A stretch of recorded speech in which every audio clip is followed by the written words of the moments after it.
Hello friends. Welcome to Fictional Vortex. How are you all? So we are back with an interesting series on what if Naruto had the power of Belldandy angelic goddess.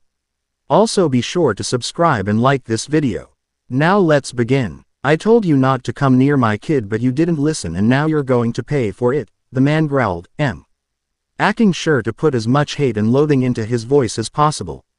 Naruto grunted from his spot on the ground, his face in the dirt and his mind trying to focus on something other than the incredible pain. But it was hard, so very hard to even get back up. Whatever the man had hit him with had managed to put him in enough pain to stop even his miraculous powers of healing to help. I asked her did she want to go play. Naruto managed to get out with a gasp of pain. What the hell did he hit me with? With a snarl of rage the man reared back and sent a brutal kick into Naruto's unprotected ribs that sent the blonde ninja in training into a nearby wall. Naruto could hear the people milling about and not a single one of them doing something about the violence taking place in front of them.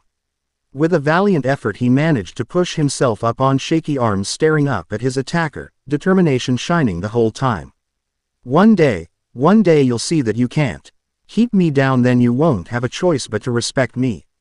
Any retort by the other man was cut off with the sight of several shinobi coming near the closed-off alley, and without a look back or another word. Naruto was left to his own thoughts and struggling to make his way home. He lives such a harsh life, said a female voice, her words easily filling the wide workspace. The speaker was a beautiful woman, bronze-skinned and platinum-haired, her clothing an immaculate robe made of the finest materials in any realm. Her companion, a brown-haired, blue-eyed woman that radiated an aura of peace and stability that could calm the angriest of beasts, could only nod in answer. No words could really justify what they were watching. Sadly, that is to be expected of those that carry the burden of housing the Biju. With her fist wrapped tight in anger, the older two of the women focused on not speaking the words that were on the edge of her tongue. Instead, deciding to go the diplomatic route for once. I know the reasons, and why we never stopped this from happening, but that doesn't mean I got to like it. Neither did she. The Biju, as the demons were called in this world, were viewed as unstoppable beasts that roamed the land and caused utter destruction wherever they went. What neither the ignorant nor observant knew, was that they were former super high C last demons created by the armies of Niflheim by combining staggering amounts of negative energy and ki in order to aid in the destruction of Asgard. Unstoppable would not begin to describe the power they held. During the millennia-long war they wrought destruction on a scale few beings in either rank could compare, and for a long time there was no visible way to stop them. Asgard was losing badly, and if nothing was done the war would be over and all hope would be lost. The answer or solution presented itself in startling fashion. The overall appearance the Biju held was that of beast. But their minds were all too human and as such were fallible to the same whims of all human minds. Rumors were purposely spread among the land about who was the more powerful, who was viewed as the favored in Hild's eyes, and who struck the most fear in the warriors of Asgard. It wasn't long before contempt and deceit settled into their ranks, and the beast began to turn on each other. After several battles it was becoming quickly apparent that Niflheim and its forces were suffering the same incalculable losses. In lieu of the losses being suffered on both sides a truce was called. And cautiously the two sides sought out a way to destroy the Biju. Battles were fought and lost, plans were made and discarded, but through all of that there was no end in sight. The Biju were just as strong, growing more powerful by the day, and neither side could stop the wanton killing of their people. Miraculously a plan was finally found. The beast, no longer able to be beat in any way physically manner, would have to be sent into another plane. Someplace where in due time, however many years or generations it took, the forces of Asgard and Niflheim would be able to come up with a way to destroy the beast. That was how this world came into existence. Their own veritable Oz. You think this world will ever get a clue? The bronze-skinned woman asked, curious. I don't know, the younger stated. They have a purpose and Kami-sama wills that we not interfere unless needed. With a reluctant sigh tried to let go and ease the knot of frustration curling in her gut. Her sister was right. The people in this world were keeping one of her mother's worst creations at bay, and until they were able to think up some way to completely destroy them, this nonsense of sealing the beast inside children would continue for many years to come. How long have you been watching him? Belldandy asked. A shrug before Erd bothered to say, a couple of years. He's been a sort of side project for me a little bit. You haven't. Belldandy's question was cut off before she could finish. Haven't had to. He has more spunk and determination than anyone I can remember in recent memory. He's managed to hold up well considering the circumstances. I can agree with that. Belldandy agreed, admiration shining in her voice. Turning from the tear, Meow Erd raised an eyebrow before asking her younger sister, so what brings my dear sister up to the capital of boring? The relief line was anything but exciting during certain down periods of downtime. The smile on Belldandy's face faltered for just a second before it left like it never happened, but Erd knew her sister too well to not notice. Looking at her, Erd thought she looked almost apprehensive. If her sister, the only person she knew that could find a silver lining in almost any situation, was worried. Kami-sama thinks a situation is building concerning the Biju. One that, we may need to directly influence the swing of things in order to keep the balance.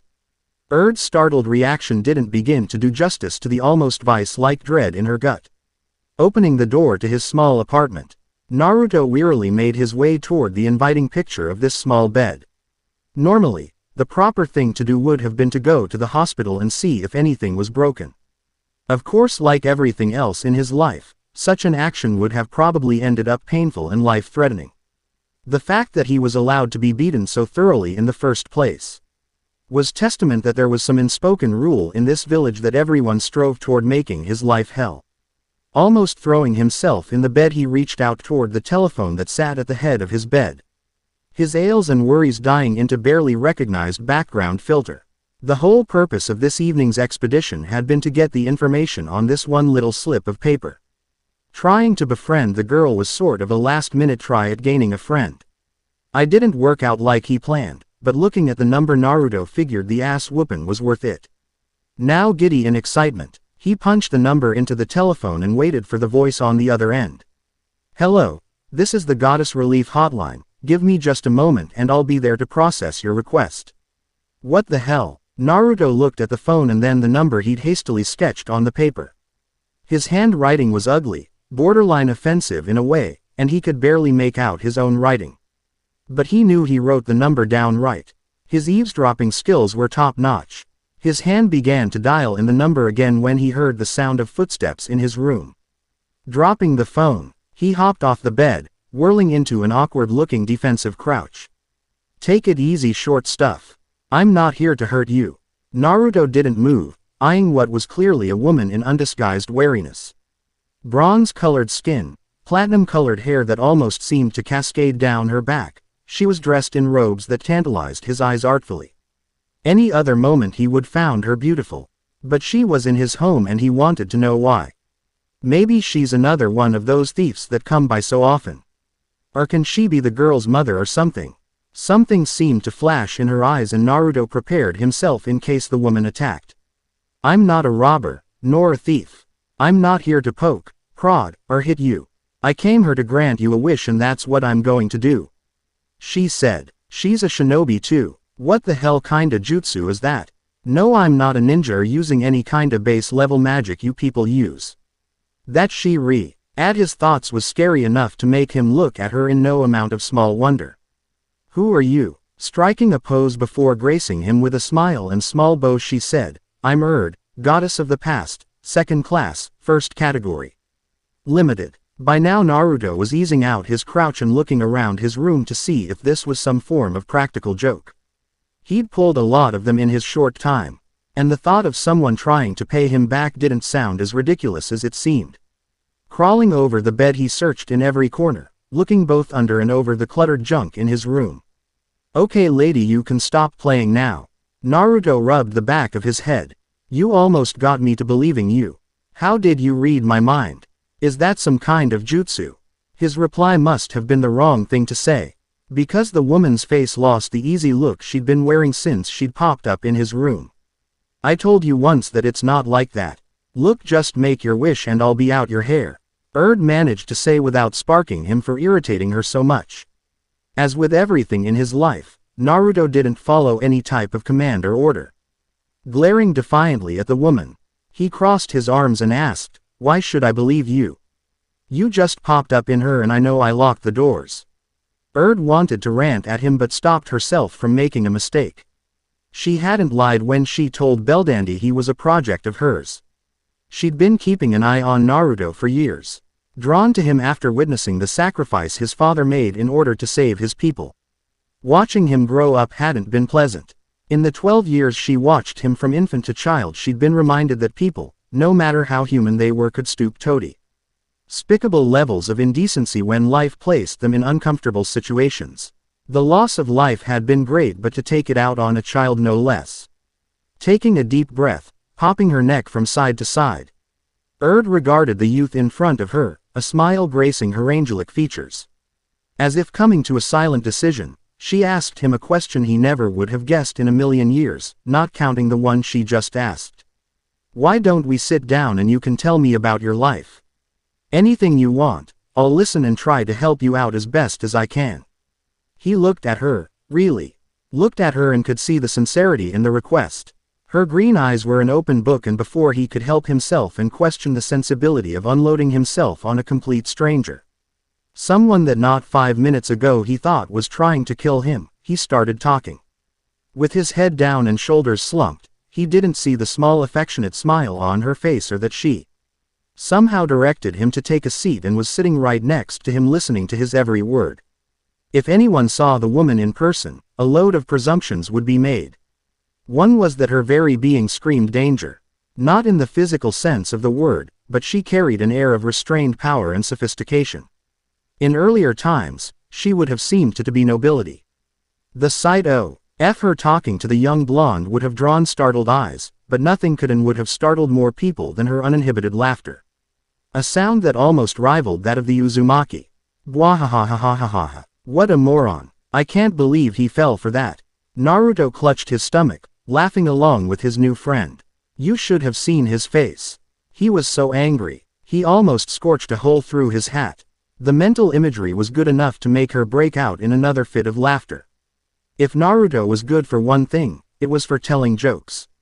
She couldn't remember a time when she'd laughed so hard in her life. Just the thought of sabotaging someone's food with a crap load of wasabi almost sent her into another fit of giggles. Erd complimented the blonde ninja. I give you one thing, you give as good as you get. Naruto beamed at the compliment. Sheepishly running a hand through the back of his hair he said, Yay. I play pranks I'm not too good at fighting right now. The fact that he even admitted it brought a smile to Erd's face, but in the very next breath he showed the other side of him that drew her to his plight. But that won't last long. I'm going to be the best Hokage ever, better than even the old man.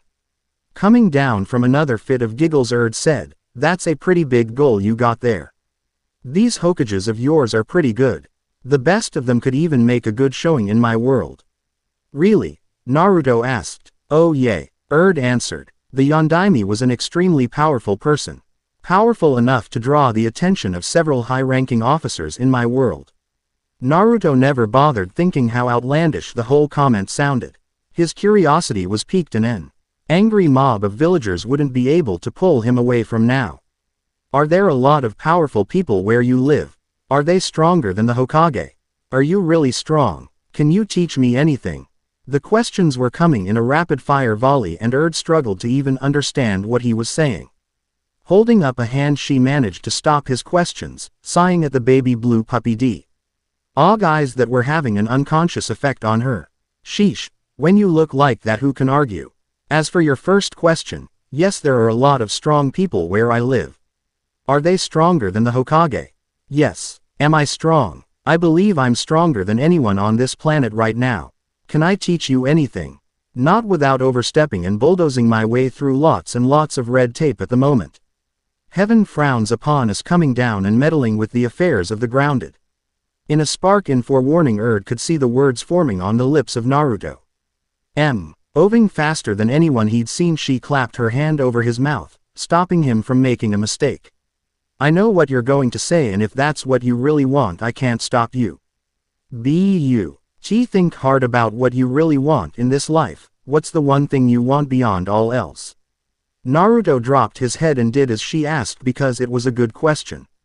His dream, The wish he always thought would mean more than anything was to become Hokage.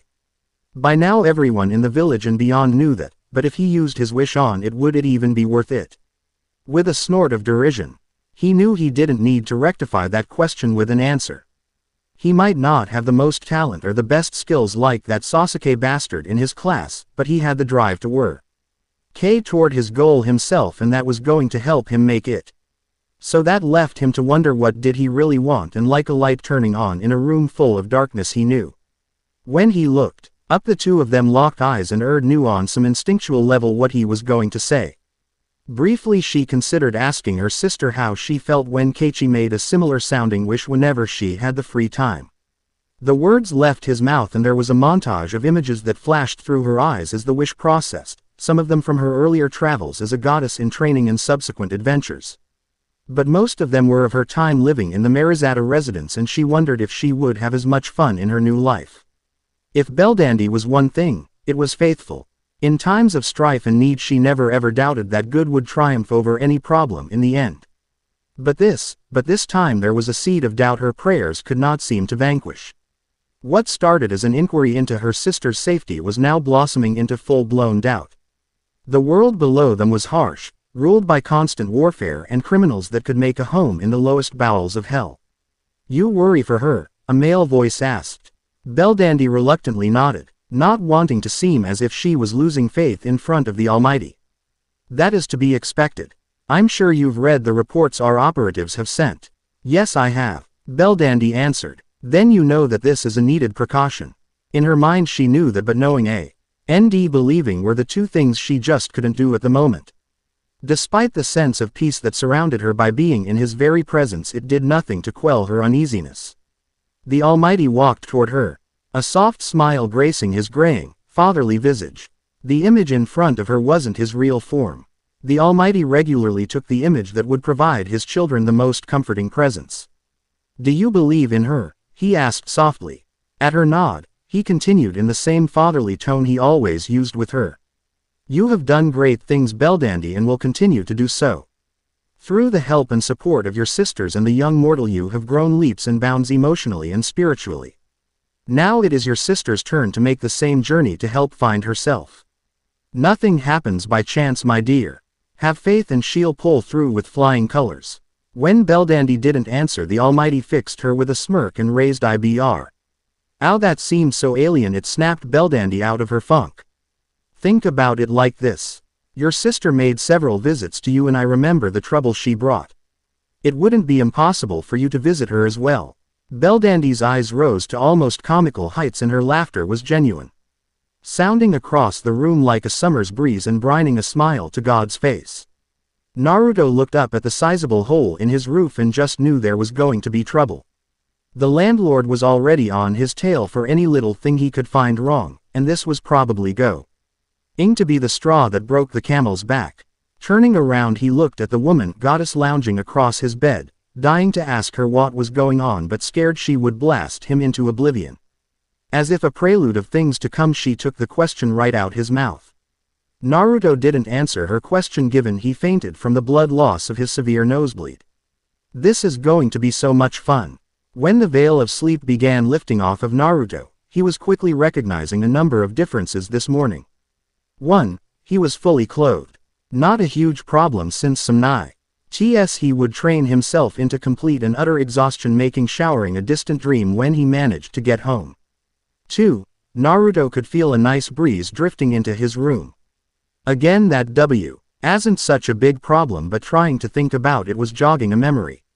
The third and most important was the slight weight in his arms. Slowly moving his hand to see just what he was holding, Naruto found himself rubbing against subtle curves. Whatever it was warm.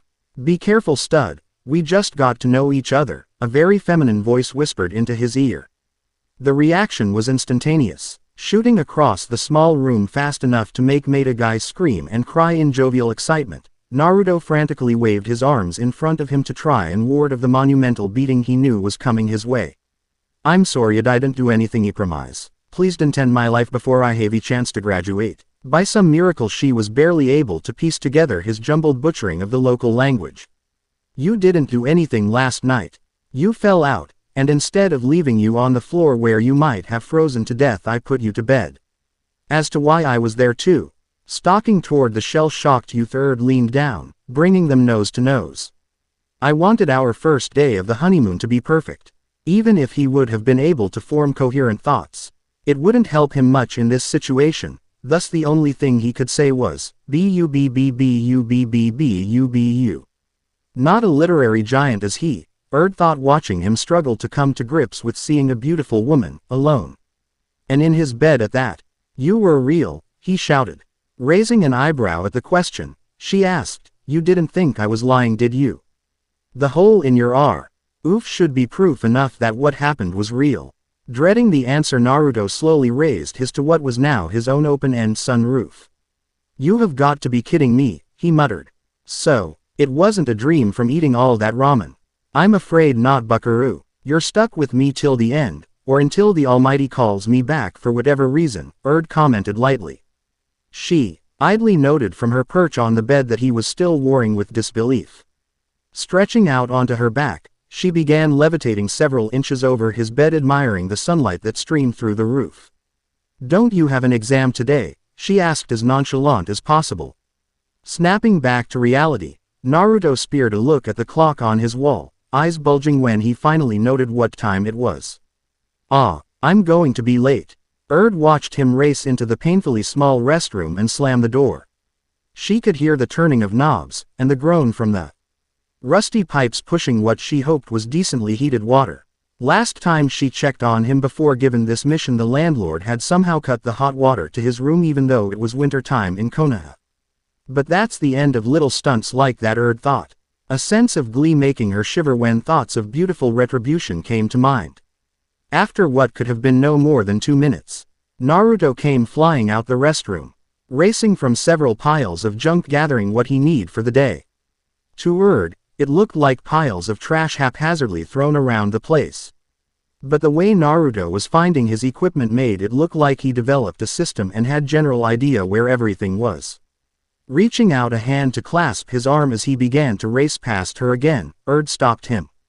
Giggling at the anxious expression on his face and the hilarity of watching him run in place. "Calm down, okay? You're not that late, but I gotta hurry up. I want to show everyone my super cool ninja talent," Naruto whined. Sighing in resignation, Erd decided to try and reason with him a bit. "How about this? You sit down, get something to eat, and then I'll walk with you to class." He wasn't agreeing with her, but Erd wasn't about to let his eagerness stop her from doing what she wanted. "Everyone else is sure to have family there. I'll come along to support you." It was a low blow in some ways, but when he agreed after a minute of quiet deliberation, Erd smiled. Last night she hadn't immediately fall to sleep after Naruto fainted. Or what could have been hours she sat and watched him, thinking of everything and nothing at the same time. Plans had to be made and followed. Just winging her way through this assignment would bring dire consequences. So while watching him sleep, she sat and planned. As with anything concerning Erd, goddess of the past, her plans always brought unexpected results. Time for Phase 1 to be put into action.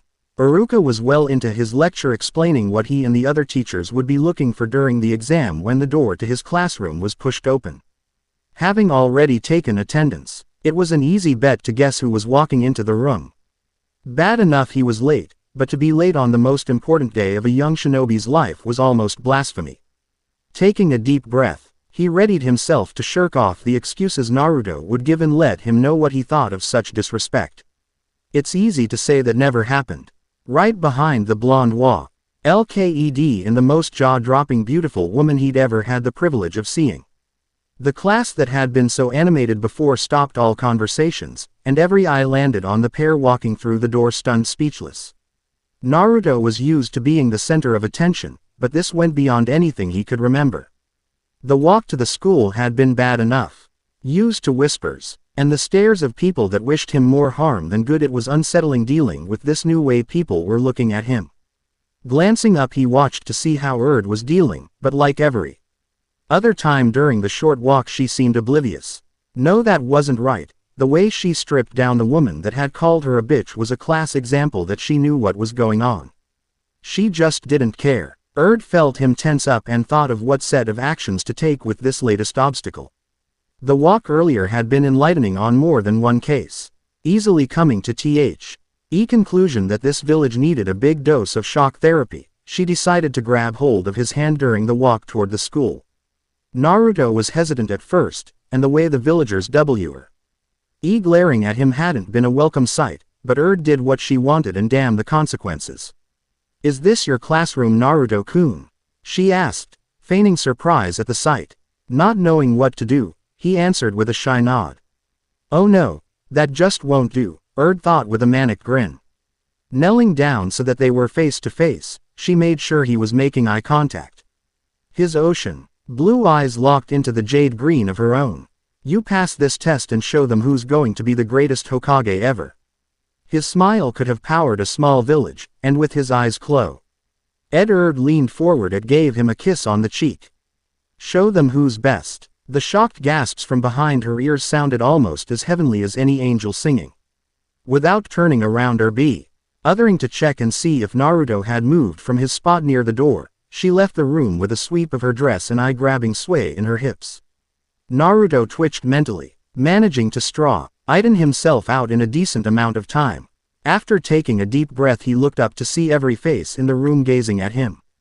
That didn't bother him. What did was the sight of several people that hadn't picked up their chins from the floor. It was too quiet and a sense of doom began to prickle his senses.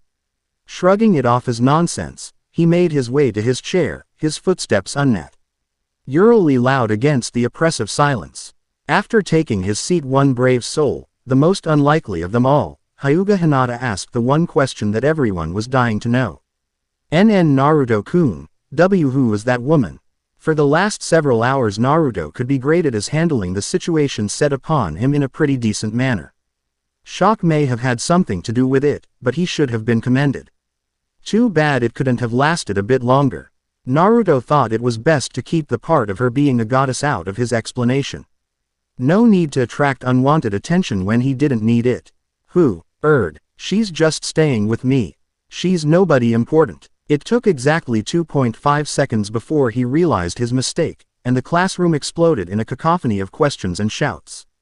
On her way out the main entrance of the academy, Erd could easily hear the roar that came from Naruto's classroom. There goes another good deed. If she only knew. 3 hours of carefree walking, and Erd was starting to get a good idea of where their new residence was going to be set up. With her being stuck here for the time being, Naruto's little room shack was not a viable living option. She needed a bigger place for her lab, her warehouse of clothes, the big screen television she planned on sneaking in, and a host of other things. Only God knows how he managed to live in a place that would give a mouse claustrophobia. For Naruto's sake she was glad Skuld hadn't been called. The poor boy wouldn't have survived the initial meeting.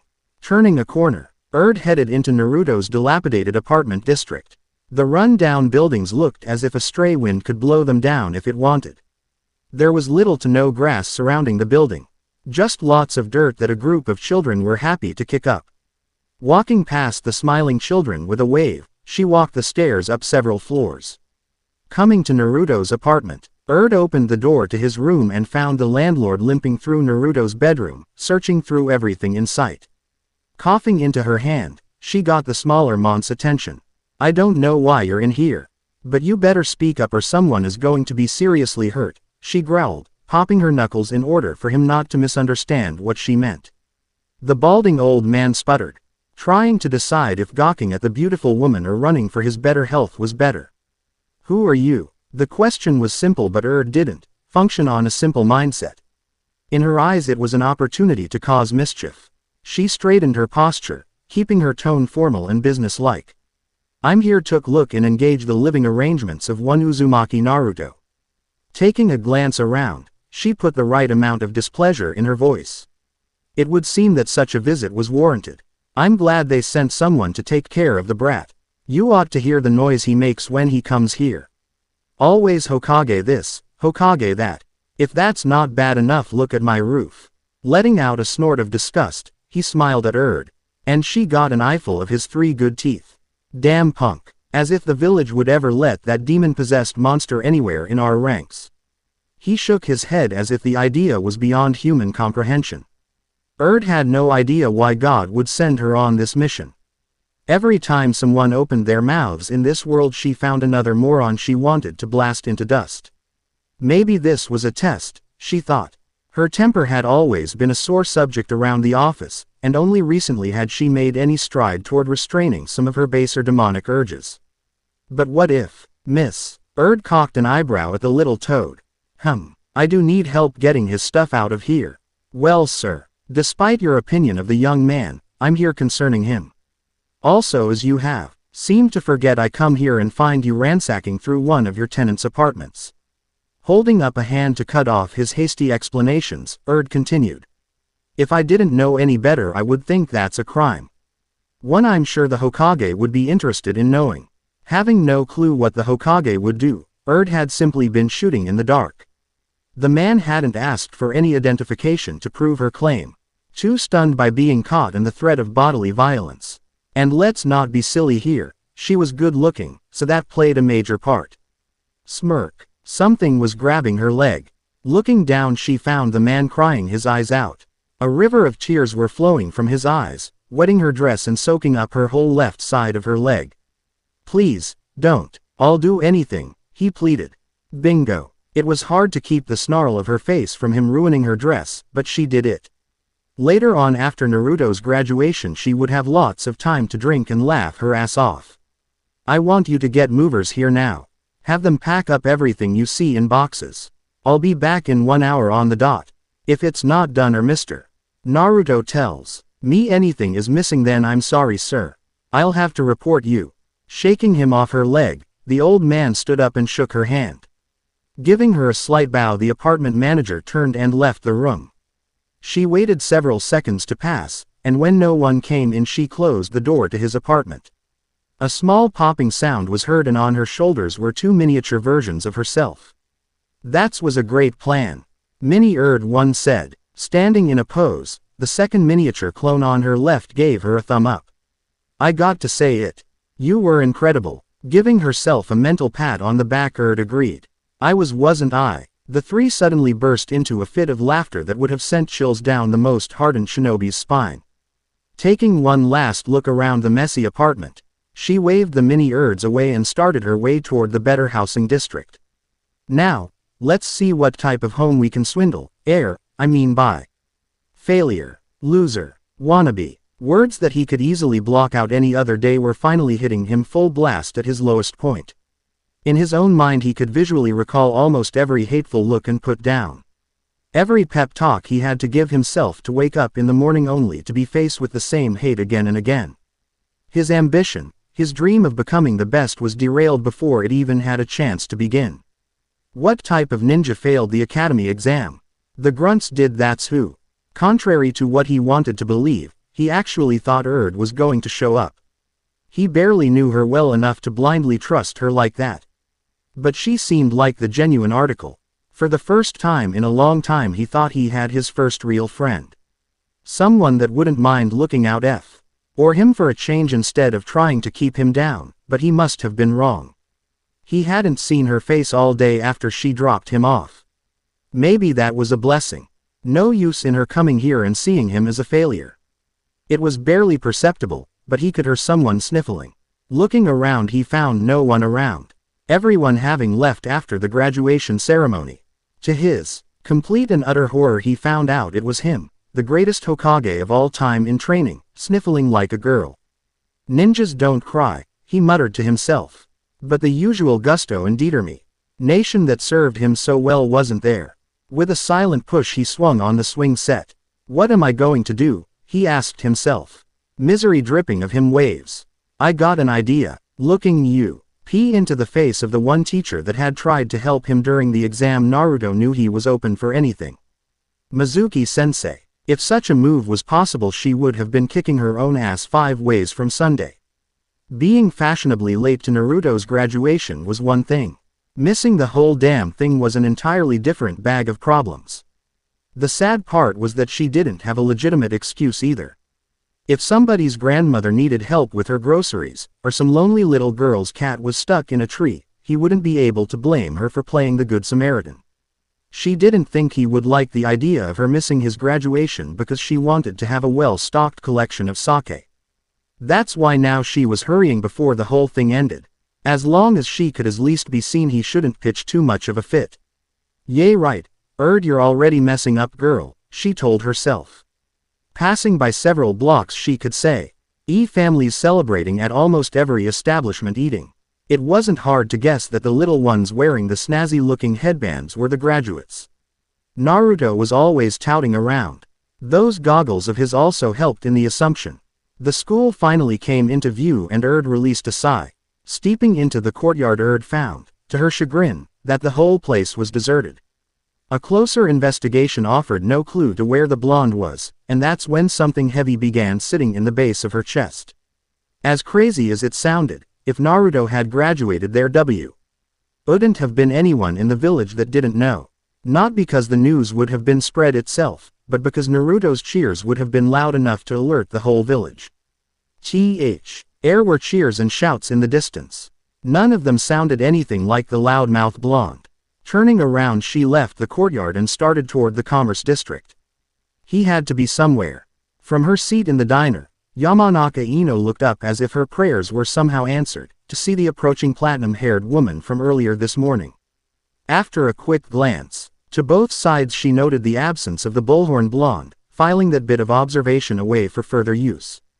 Her inquiries earlier that morning had been met by unexpected resistance.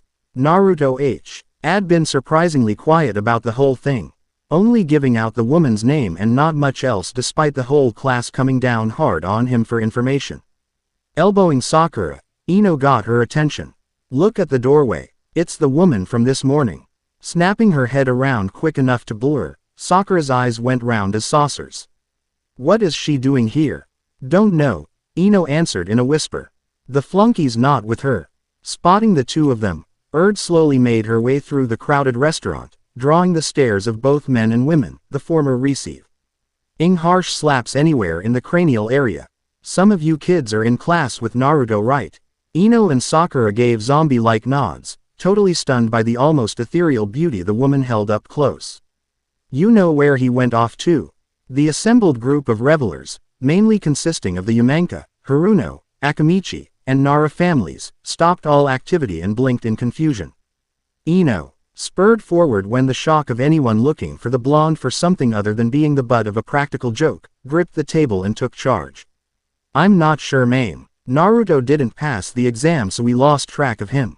No need for the woman to know that they didn't really care where Naruto went. Closed her eyes, and pinched the bridge of her nose. Damn it, I knew something like this was going to happen. He doesn't even know I moved his stuff into the new house. Sakura's nerveless fingers dropped her chopsticks. Ino valiantly tried not to hyperventilate.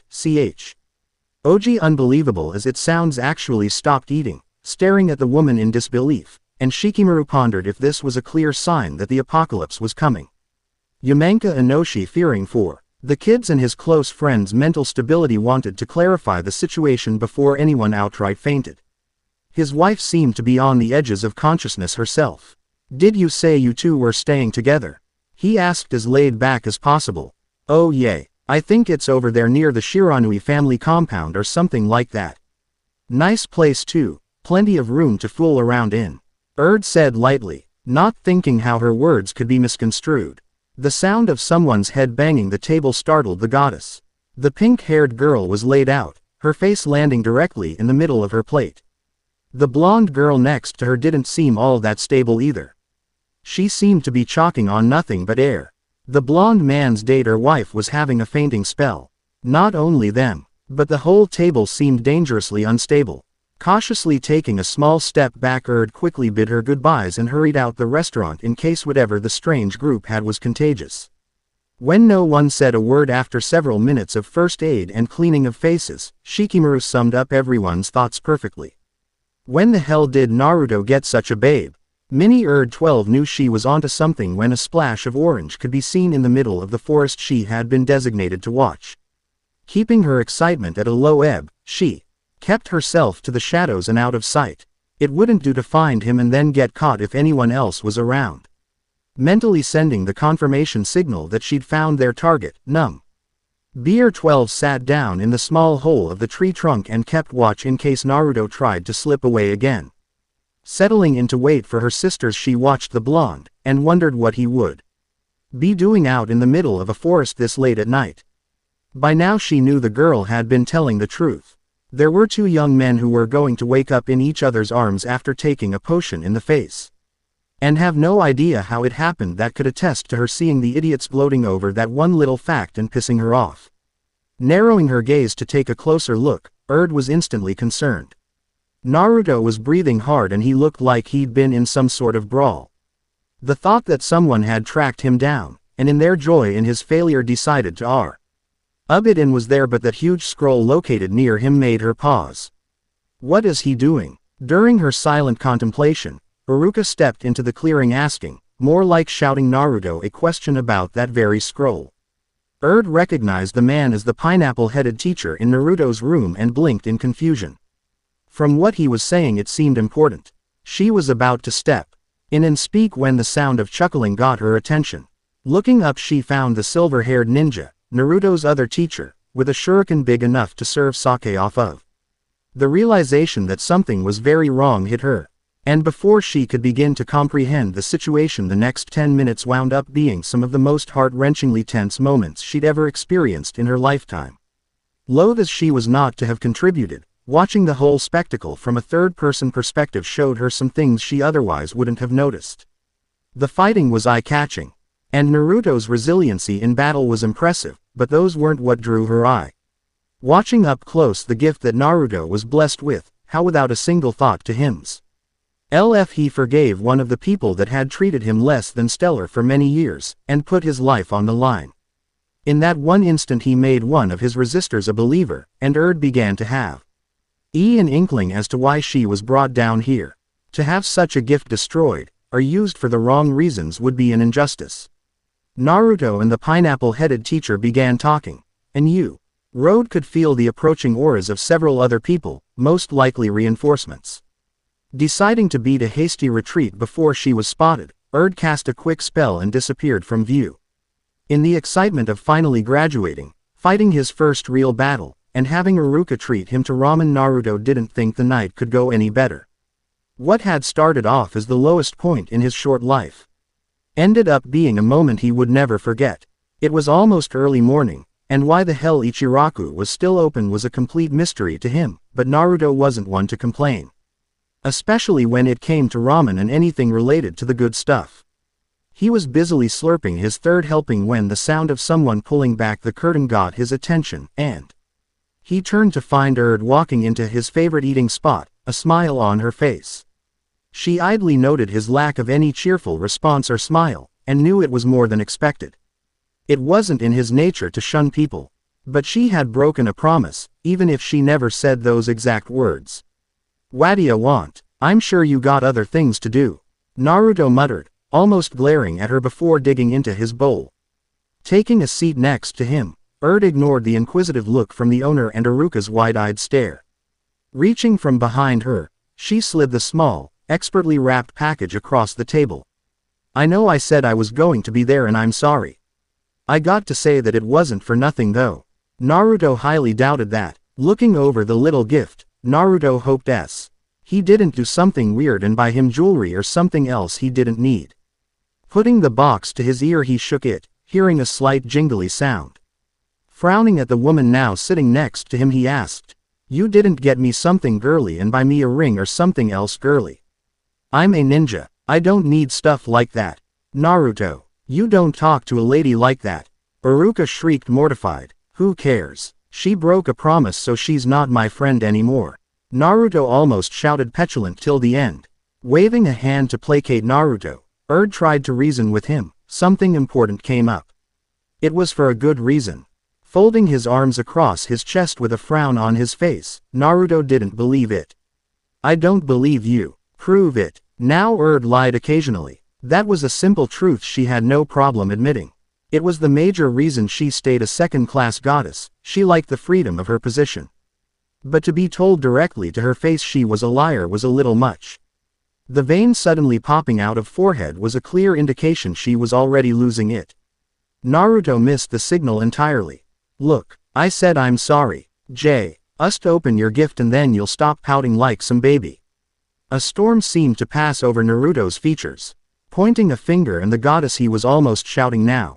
I'm not a baby. Babies don't have this, he said, pointing at the forehead protector wrapped around his head. Really? Drawled unimpressed. You don't look like much of a ninja to me, short stuff. Growling low in his throat, Naruto managed somehow to increase his already high volume to another level. Don't call me short, you prune. One vein multiplied to 10 and totally forgot about her gift. In order to point out Naruto's many personality deficiencies, Eureka looked on at the escalating argument from a safe 2 extra stool distance, growing more and more embarrassed as the fight continued. Not only was Naruto naturally loud, but the platinum-haired woman was proving just as vocal, if not more. Whoever the lady was, she was close to his now former student. The question though as how long had he kept this a secret from everyone? From his knowledge, and shame even, nobody was close to Naruto or even attempted to know him. Timidly Iruka spoke up in hopes of quieting the pair. I don't think it's wise to talk so loud and it's so late in the evening. Stay out of this, pineapple head. Growled. Don't worry Iruka-sensei, I can handle her. Naruto seconded. Leaned back in her seat to give Naruto a look he'd never seen before. It seemed like she was weighing whether to dice him in tiny pieces or sizzle him well done. Not good at all. Well, Mr. Big Bad Ninja. Did you stop to think why Ichiraku is open so late? I guess not. I talked to him, and got him to open up so I could treat you. Naruto turned to Iruka for help, but the Chunin shrugged his shoulders. Having no idea if she was lying or not. Glancing at old man Ichiraku, the elderly shop owner nodded to Naruto's unasked question. Somewhat abashed, sheepishly rubbing the back of his head, he tried to salvage the situation as best he could, but didn't give him time to fix his flop. Open up the box, she commanded. Instead of ripping into it like she expected, he slowly began easing the tape off the corners of the wrapper, unfolding the sides in a slow, methodical fashion. To her eyes, he seemed scared that this whole thing was some sort of joke. It's not going to bite you. Hurry up, she huffed. Relenting, he tore into the last piece of paper to find a white box smaller than his hand. Releasing a held breath, Naruto opened it up to find a set of keys. Keys. Smiled at the confused faces. Not wanting to hold them in suspense, she recorded her favorite drama and had to catch up after missing 2 weeks, she told them. It's the keys to your new house. I got it today. All of your stuff is already moved, so all you got to do is pick your room and your set. He didn't answer. For several minutes he never moved to touch his ramen or anything. He just sat with his head down and hair shading his eyes from everyone around. Fearing she somehow made him angry, she looked at the teacher who was as flabbergasted as her. Grabbing Naruto's shoulders, she was about to shake him until she could feel the light, almost imperceptible shudders racking his body. Naruto. His eyes were moist, and she could hear the tears in his voice. The emotions were heartfelt and she understood immediately. Pulling him to her, she wrapped her arms around his head, his face cradled on her stomach, and let him try to get himself under control. She could hear the muffled thank you and smiled. Neither of the other 2 men present said a word, surprised and altogether thankful for the lengths this unknown woman who seemed care for Konoha's unfavored son was willing to go through to ensure his happiness. The room was packed with overeager genin when he made his way into the meeting hall. Once again he was late because steadfastly refused to let him leave without eating breakfast, which was ridiculous because the woman didn't know the first damn thing about cooking. Some of the ideas she tried forcing down his throat could be used in defense of Konoha, they tasted so bad. Let the hidden cloud come. One hit with the garbage called food and the whole village would fall from food poisoning. Hinking about it was made him even more agitated. The kitchen was good-sized, filled with every vegetable, meat, and drink he could imagine. How she got the food she wouldn't say, but neath. One of them knew a thing about cooking. His specialty was ramen. He quickly was learning was sake, and that wasn't even a food. When he asked earlier, she told him her sister always opted back in her world, so she never bothered. Just his luck to get the useless one. Not wanting to be bothered after the rough morning, He pushed the problem to the back of his mind and made his way to his seat. He didn't notice the quiet that once again settled over the room, which only stopped when the immediate area around his desk was surrounded by almost every male in the room. "What the hell do you want?" Naruto growled with irritation. Kiba, not put off in the slightest by his attitude, jumped to the hottest subject in months. "We heard you and the babe are living together in your own place and everything. Is it true?" By the way everyone was looking at him, hanging on his answer, he was tempted to tell them the entire thing was a lie. Some cockamamie practical joke gone haywire. But it was obvious word traveled fast or they wouldn't be asking him about his living arrangements in the first place. Heaving a tired sigh, Naruto reluctantly answered, "Yeah, Lee." The day before there was an uproar of catcalls and cheers from some of the males, while some snorted in disbelief, calling him a liar. Surprisingly, his 13-year-old mind couldn't understand why some of the females were looking at him as if he committed a crime. Adding to the surrealness of the experience, Hinata looked like she was on the verge of tears. "Man, you are so lucky. I hate you even more now. Dude, how did you do it? You're only 13. She made you change your wardrobe. It must be serious. I'll trade you anything you want. Just give me one day." Someone patted him on the back and Naruto barely stilled the instinctive reaction of decking whoever touched him. He was quickly getting tired of the attention. It was good to be noticed, but this was ridiculous. "Everybody shut up and listen. It's not like that, she's just a friend," he shouted. Unfortunately no one believed him. As with all things, the attention being brought upon Naruto drew the eyes of the young ladies in the classroom. Before class began, most of them crowded together and traded the few pieces of information they managed to gather together. It wasn't much. The woman seemingly came out of nowhere and no one personally knew her. How someone as untalented and crass as Uzumaki Naruto ended up with her was a mystery. One they planned on solving. Fortunately or unfortunately, if you thought about it, Ino was spearheading the charge. During their years in the academy, Naruto had never caught her eye. He was loud, stupid, and could be downright obnoxious when he wanted to be. Now, in light of this recent find, maybe there was something she overlooked. He said they were friends and it could be true, but what 13-year-old stayed with a grown woman not related to them in some way? If she remembered correctly, Naruto had lived alone for years. From her chair she looked over and noted the lack of mirth in Naruto's expression. He was surrounded by boys eager to hear of sordid nights and steamy wake-ups in the morning. The only thing was Naruto seemed closer to punching someone than regaling them with tales of his days. The reaction was unexpected, drawing a frown to her features. Just another piece of information for her to sort through. The door opened and Iruka walked into the classroom. The chaos circling around Naruto drawing a wince to his face at the loud volume. He took one look at Naruto and shook his head. All right, party's over. Everyone take a seat." Naruto looked thankful for the unexpected help, sending a tired grin in Iruka's direction. Ino watched the exchange with a raised eyebrow but stayed quiet, shuffling a handful of papers to make sure everything was in order. Iruka began reading off several sheets, naming the teams in numerical order, drawing groans and cheers from various sections of the room until Naruto finally heard his name being called. Team 7 will be Uchiha Sasuke, Uzumaki Naruto, and Haruno Sakura. Naruto could feel a headache coming on. He was being teamed up with the future Mrs. Hokage, his all-time dream.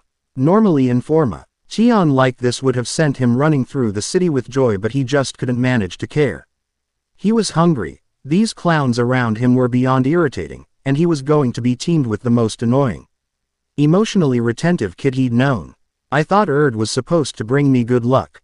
Iruka-sensei gave a little speech Naruto failed to hear, trying to enjoy his moment of peace. His former teacher gathered his papers, gave a smile to his former students and left the room. Naruto fervently wished he had stayed. "Can we come over? Is she dating? Have you seen them? Are they big?" one male asked, lecherous grin in place. He was going to kill someone soon. He just knew it. Erd, in nothing more than cut-off shorts and a tank top, did what she did best, lounge and do nothing. She had her sake, the big screen television she managed to get from home through a lot of negotiating. With Skuld was set up, her soaps were on and her charge was off Lee. RNING how to sever people's necks in a million little ways. All in all, it was a nice little setup. But she was curious and bored. Two things anyone that knows Urd should realize equaled trouble. Easily deciding missing this one episode wouldn't throw her off too much. With nothing more than a mental thought, her attire changed from the housewear to a denim skirt and long-sleeved coat combo. Put together with a black t-shirt with the words, Naruto's favorite groupie. Left index finger lightly tapping her chin, she wondered if she was going a bit overboard in helping him with his popularity. A simple potion or spell would give the same results in less time. But before she began anything, she would have to pick out Naruto's lucky lady. She knew of the pink-haired Haruno girl he was always raving about. The pale-eyed Hyuga that had such a big crush on him was another choice, and unknown to anyone else, the almost eerily quiet Ayame girl had an affection for Naruto she kept well hidden. She didn't think any of them could handle Naruto. Sakura claimed to be in love with that kid Sasuke, and Urd wasn't going to comment how ludicrous that sounded. Hinata was too shy and introverted to hold a decent conversation, and Aoi barely uttered 3 words consistently back to back in a sentence. Harrowing prospects indeed. Not that they were the only likely candidates. Urd wasn't known as the goddess of love for nothing, a title she'd given herself. She had a laundry list of ladies she planned on interviewing to ensure the greatest compatibility. It wouldn't do for the couple to start dating and have Naruto ruin it. Pumping her fist, eyes lit in the fire of determination, Urd strode through the front door, intent on making Naruto the most eligible bachelor in all of Konoha. In another part of the village, the young Uzumaki felt a shiver run down his spine and knew that wasn't a good sign. When the silver-haired Junin finally left them alone to do whatever the hell he did, Naruto was forced to face some simple truths. Sasuke didn't get any easier to handle after 3 straight hours with him. He didn't miraculously change personalities or become a better person after the academy. In Naruto's less than humble opinion, the dark-haired, wannabe teen idol was a grade A certified loon. That bit about his future dream of wanting to kill someone was all the evidence he needed. And Sakura, he loved her, he really did, but he was having some serious doubts that she was all there mentally as well. As oblivious as he seemed during the eating, he noted the way she kept glancing at Konoha's #1 jerk. The rosy tint in her cheeks and the giggle every time she and Sasuke accidentally locked eyes was hard to miss. Sending a up, he hoped she got a clue when Sasuke showed how deranged he was. I guess wanting to spend your whole life trying to kill someone is cool nowadays. Missed the memo on that one. His sensei, Naruto, could see there were going to be problems. Whatever the hell he was reading seemed interesting. Maybe a manual on how to make bagels that exploded on contact. Ninjas did stuff like that. Seeing beneath the underneath and all that phooey. Shrugging the rest of his internal conversation away in indifference, Naruto found he was tired, sweaty, and hungry. Both Sasuke and Sakura had been giving him strange looks all morning, and even the sensei of his was eyeing him. It didn't take a genius to know why. Should he be proud that everyone was acknowledging him? He had a woman staying with him. The best-looking one by far in the entire village from what he gathered. She was a powerful goddess, and she was truthfully trying to make his life a little easier. Why then didn't he feel all that relieved or even grateful? There was a feeling, an emotion, gathering steam as it lay in his chest. When someone asked him about Urd, wanted to know their status, looked at him in small wonder or greater contempt, it grew. She got him a new home, put clothing in his closet, made sure he didn't train himself into a coma, and words failed to express how much that meant to him. His resentment, however, was swiftly growing in strength. Not one person before Urd that came along could truly be called a friend. His classmates were just that, classmates. People he tried interacting with. He was someone they laughed and screamed at until it was their time to return home to their families. The random villagers and shinobi he encountered were no different. His classmates may not have hit him or called him a demon at every opportunity, but everything was relative in his mind. But now he was someone to talk to. Everyone wanted a piece of him, and it wasn't because of anything he did. No practical joke or personal feat grabbed this kind of attention, and he hated that fact. Heaving a weary sigh, Naruto started toward home, stopping when Sasuke of all people spoke up. "Where are you going, Dobi?" The question sounding more like a demand. Typical Sasuke, in other words. Naruto was too tired to rise to the bait. Home. Sakura stood back, struggling with her own questions. Sasuke was right next to her. Though she was continually being shot down, today might be the day he finally agreed to let her walk with him. But there was Naruto. In his blue turtleneck shirt, black shorts, and imitation Chunin vest, he looked like another person entirely. Her curiosity was demanding she go with him and find out what was happening to him. Was this the work of that older woman? Almost every female from their graduating class was on the case, but since she was on his team, it was up to her to get the real facts. Her intellectual side as telling her that what she was doing was nonsense. There was no way Naruto was in any kind of relationship with anybody. The gossip, the little girl that was still growing in her, thought something else entirely. Speaking only when it looked like Naruto was going to turn back around and leave, Sakura asked, you don't mind me walking with you, do you? Naruto and Sasuke looked at her as if she'd grown another head. Sasuke stood stunned that she wasn't trying to follow him like she did every day in the academy. Naruto wore a similar expression, but it was for another reason totally. I can't believe this. She wants to walk with me, and Sasuke is still standing there. A quick glance and he could still see his dark-haired teammate. The way his face was contorted was hilarious. It was so damn funny. Naruto went and helped himself to a good old laugh at his mortal enemy's expense. Growling, Sasuke turned on Naruto, his fist balled and glare heavy enough to melt stone if it was possible. What the hell's so funny, dead last? Laughing harder than ever, Naruto barely answered. That was enough to send the Uchiha into the red zone. Taking a menacing step forward, Sasuke pulled his fist back to destroy Naruto's face. Naruto-kun. 3 pair of eyes turned around to see a female wearing a tan trench coat approaching. Her eyes regarded no one but Naruto, and the slight snake-like sway in her hips seemed to hypnotize the small group. I was wondering if you got a minute to spare. Yeah, what'da want? Anko continued the leisurely walk through Konoha. Easily ignoring the suspicious glare Naruto kept shooting at her. For the last 10 minutes the two of them were making small talk, well more along the lines of her talking and him constantly looking at her as if waiting for a sudden attack. In their line of work, being cautious was a good trait to have, and Naruto looked to suffer from borderline paranoia. If you can wait a while until I get my dango, you'll see. His eyebrows lowered into what she thought was the cutest pout, and she had no problems telling him that. Naruto folded his arms and bellowed, I'm not cute. Only raising an eyebrow. Anko chuckled in wry amusement. You do know how ridiculous you sound, right? No matter how he postured otherwise, his face was redder than anything Anko could remember seeing. Anko spotted her favorite sight and changed their trajectory to take them toward it while Naruto was busy getting over his embarrassment. Yo, Asan. Give me the usual. The old man gave a sardonic grin, not paying Naruto the least bit of attention, and began working on Anko's favorite snack. Naruto, unused to anybody not reacting to him in some way, wondered if the man even knew who he was. Granted, Erd refused to let him out the house until he got rid of his favorite orange jumpsuit, but a change of clothes didn't make him that different. Don't think too hard about it. Anko shrugged. Koto-san could care less if you were the reincarnation of Shadow the Ugly. Turned around toward the grill, the man said, Don't worry, kid.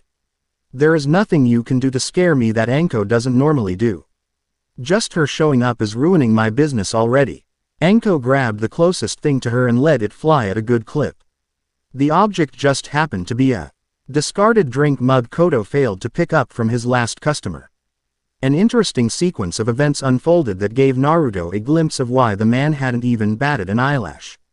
The clay cup smashed into his head, propelling him into overhead counter, which made him drop a stick of dango that he somehow managed to trip on, sending him flat on his back.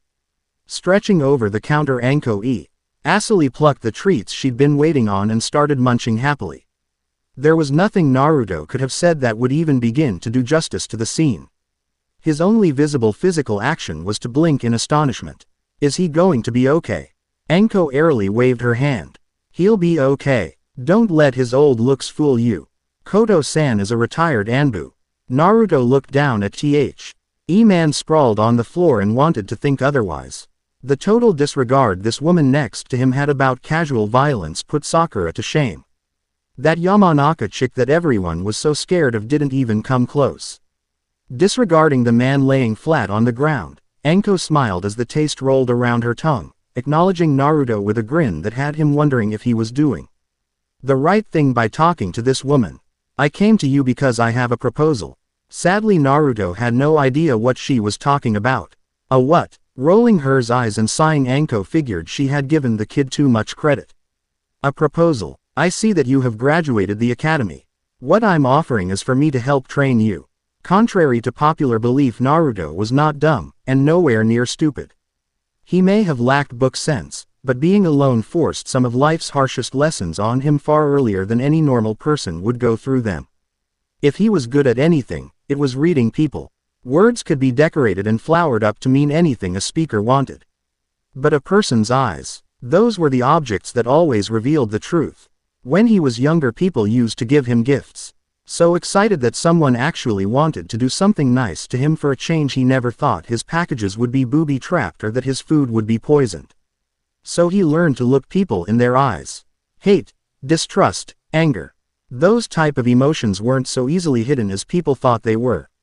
And as he got older, he got better, and then it became a tool because he began using for himself. Looking into Anko's eyes, Naruto couldn't see any of the well-hidden malice a lot of shinobi held when talking to him. They were clear, as why for him to read, and they sparkled with a hidden light of some source. Eyeing the woman in surprise mixed with suspicion, a little excitement as well, Naruto asked, why? What do you get out of this? Anko's eyes glittered a split second, too quick for Naruto to pick up. Simple. Right here, right now, you make a promise that at one time at a later date when I ask, I'll have your help with a problem. Naruto's eyes narrowed to slits. In Anko's opinion, it looked anything but threatening. You're not going to make me do anything like kill one of your friends or robbing people, are you? Eyes wide as saucers, Anko struggled to keep her composure. Kill her friends? Robbing people? Who the hell did this kid think she was? The stories about her were probably well known, but she wasn't some sort of criminal. Baka, where the hell did you get that idea? Naruto had the decency to look sheepish for a minute, scratching the back of his head.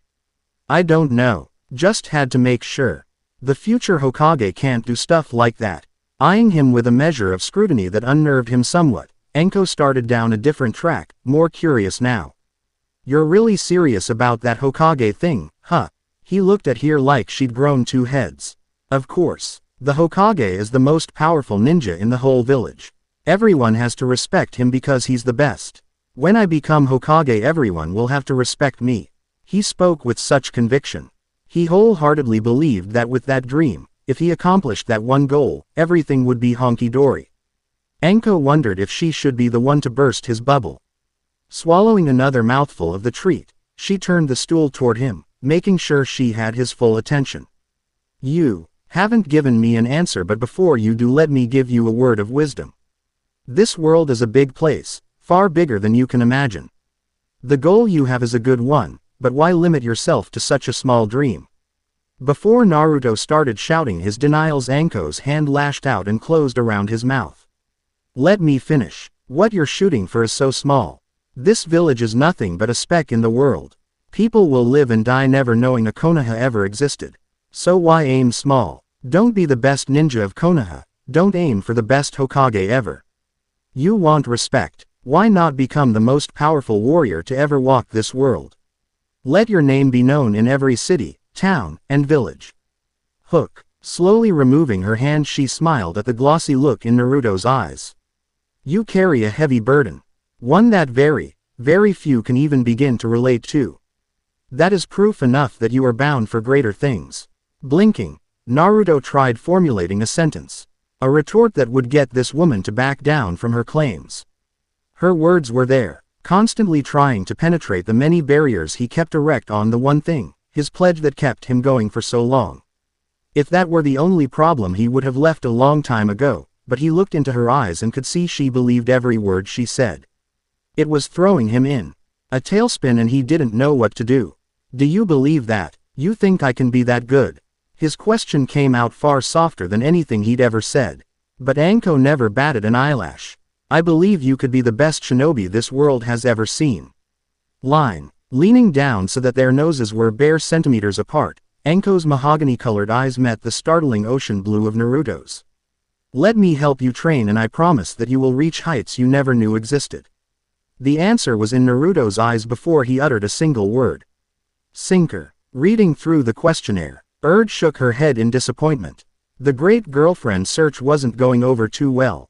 There were a lot of young ladies that knew about Naruto, but most of them only knew of him from secondhand knowledge from either their parents or rumors that were always spreading. Easy to see that their opinions didn't present Naruto in any good light. Case in point, there were three girls sitting in front of her. Two of them hated Naruto's guts. When asked why, their answer was that he was no good and goofy. Their parents said they didn't like him and told them to stay away from him. So like good little girls they listened. The third girl, Yamamoto Cho, was a different story entirely.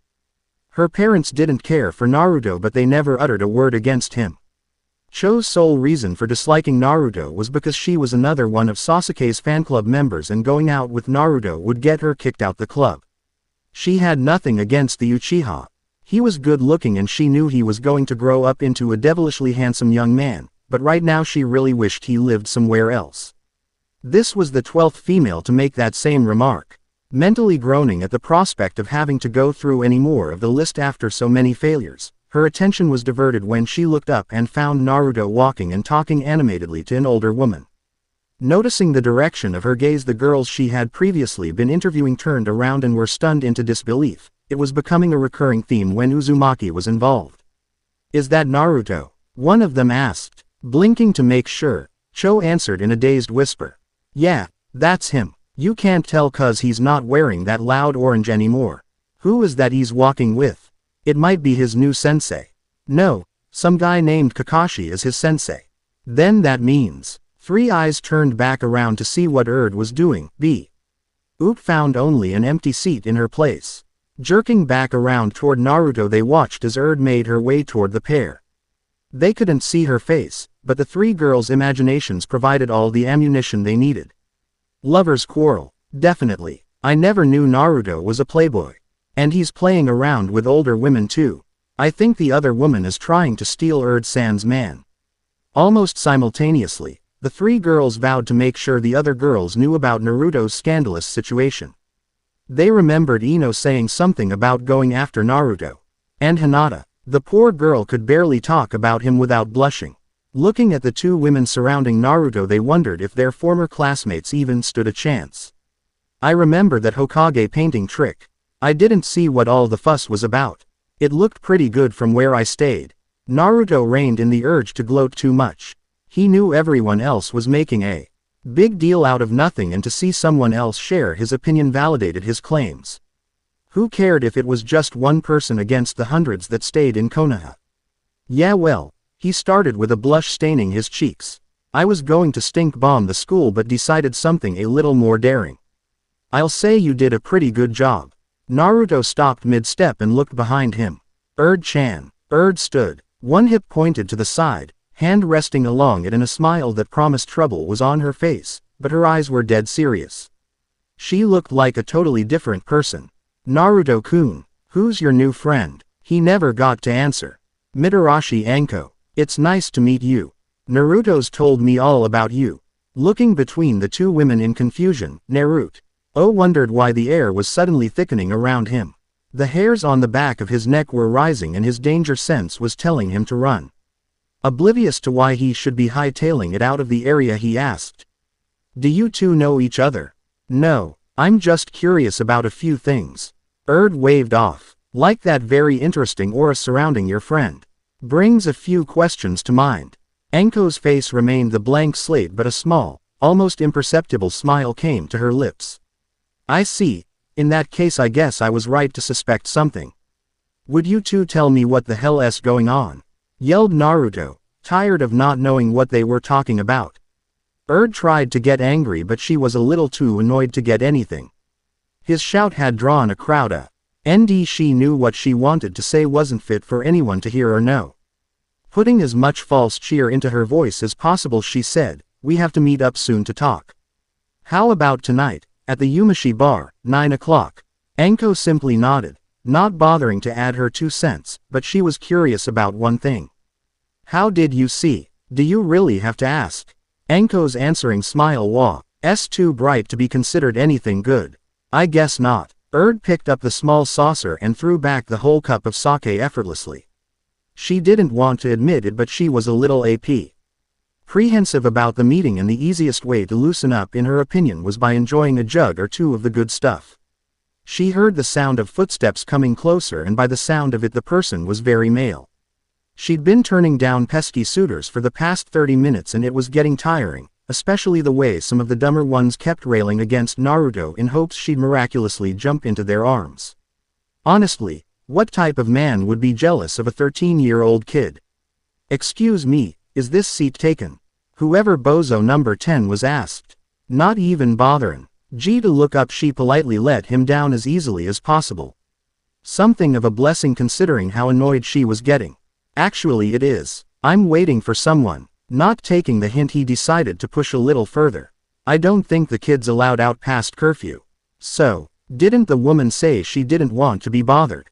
I think that meant leave her the hell alone. Turned toward the young shinobi's unlikely savior. Walking toward her spot in the back of the bar was her guest, Mitarashi Anko. Looking at the trench coat, skirt, and fishnet shirt combo, had to give the woman credit. She knew how to wear an outfit that would drop any hot-blooded male dead. But looking at the ash-faced ninja next to her, it was becoming apparent that Anko was known for a totally different reason. Anko-san, I had no idea you were her guest, the man sputtered. The smile on Anko's face was 100% predator. With a light sway in her hips, she approached the rapidly sweating shinobi, leaning in close to whisper in his ear when he was too scared to move from his spot. I tell you what, big boy. You go run along and play with your little friends. Or else me and you are going to have some fun tonight. Giving him a small lick across his sweating neck, she asked, do you want that? The sight of him tripping over chairs in his haste to escape Konoha's #1 psycho was too funny for not to laugh at. Pouring herself another cup, she nodded at the unexpected help. Maybe not the way I would have done it, but you can't argue with the results. Shrugging in answer, Anko took the open seat, shooting a glare at the other patrons that sent the whole room hurrying back to their own drinks. I'm guessing since you called me here, why? Oh, you saw my little performance the other night. You could say that, answered. I shouldn't be, but I was surprised to discover a demoness living in the village. Anko reached for the bottle and helped herself to a dish of sake. I have a proposition. I ask a question, get an answer, and you get the same privilege. The look on Erd's face was enough for Anko to get the gist of her thoughts. I'm not just going to sit here and go through with an interrogation. Seeing as how neither one of us is able to force the issue, this is the best way to amicably go about this. Her reasoning was sound. If things did get out of hand, there would be trouble on both ends. Whoever this woman was, she held the home field advantage. Going undercover as one of the village's shinobi gave her a considerable edge when it came to protection.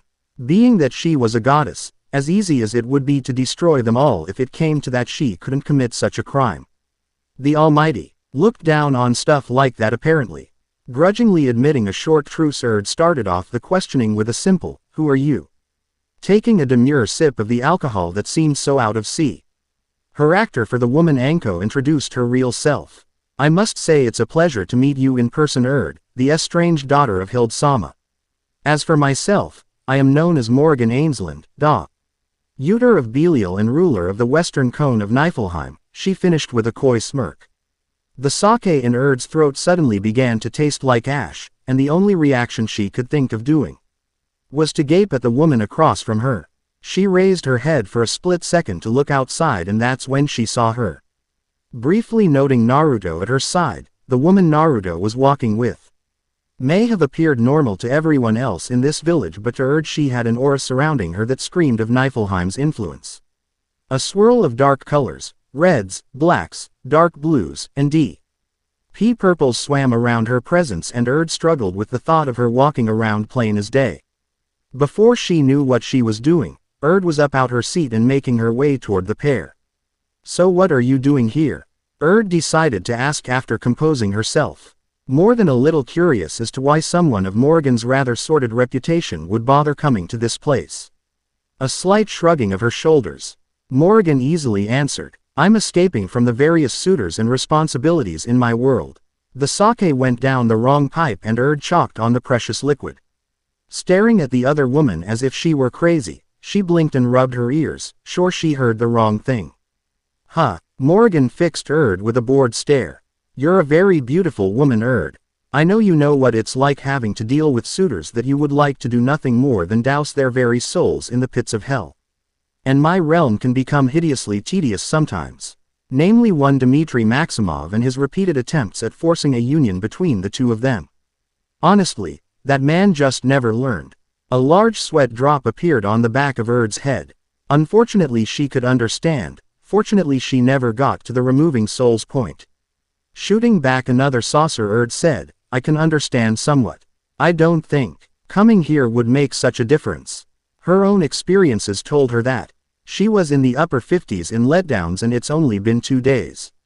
As you can see, I've created quite the persona. Only the foolish and desperate come around and they don't hang around long. That helps a lot considering my nature. Morgan smiled, her true persona flashing in her eyes for a split second. Enough time for Erd to catch the barest hint of her power. You're a succubus. A nod. Correct. The strongest of my kind. Morgan pointed out. Silence descended for several odd seconds with Erd processing the information. Before Morgan voiced a question of her own. The Kyubi child. You were here for him. Erd wasn't going to answer but remembered their short-term agreement.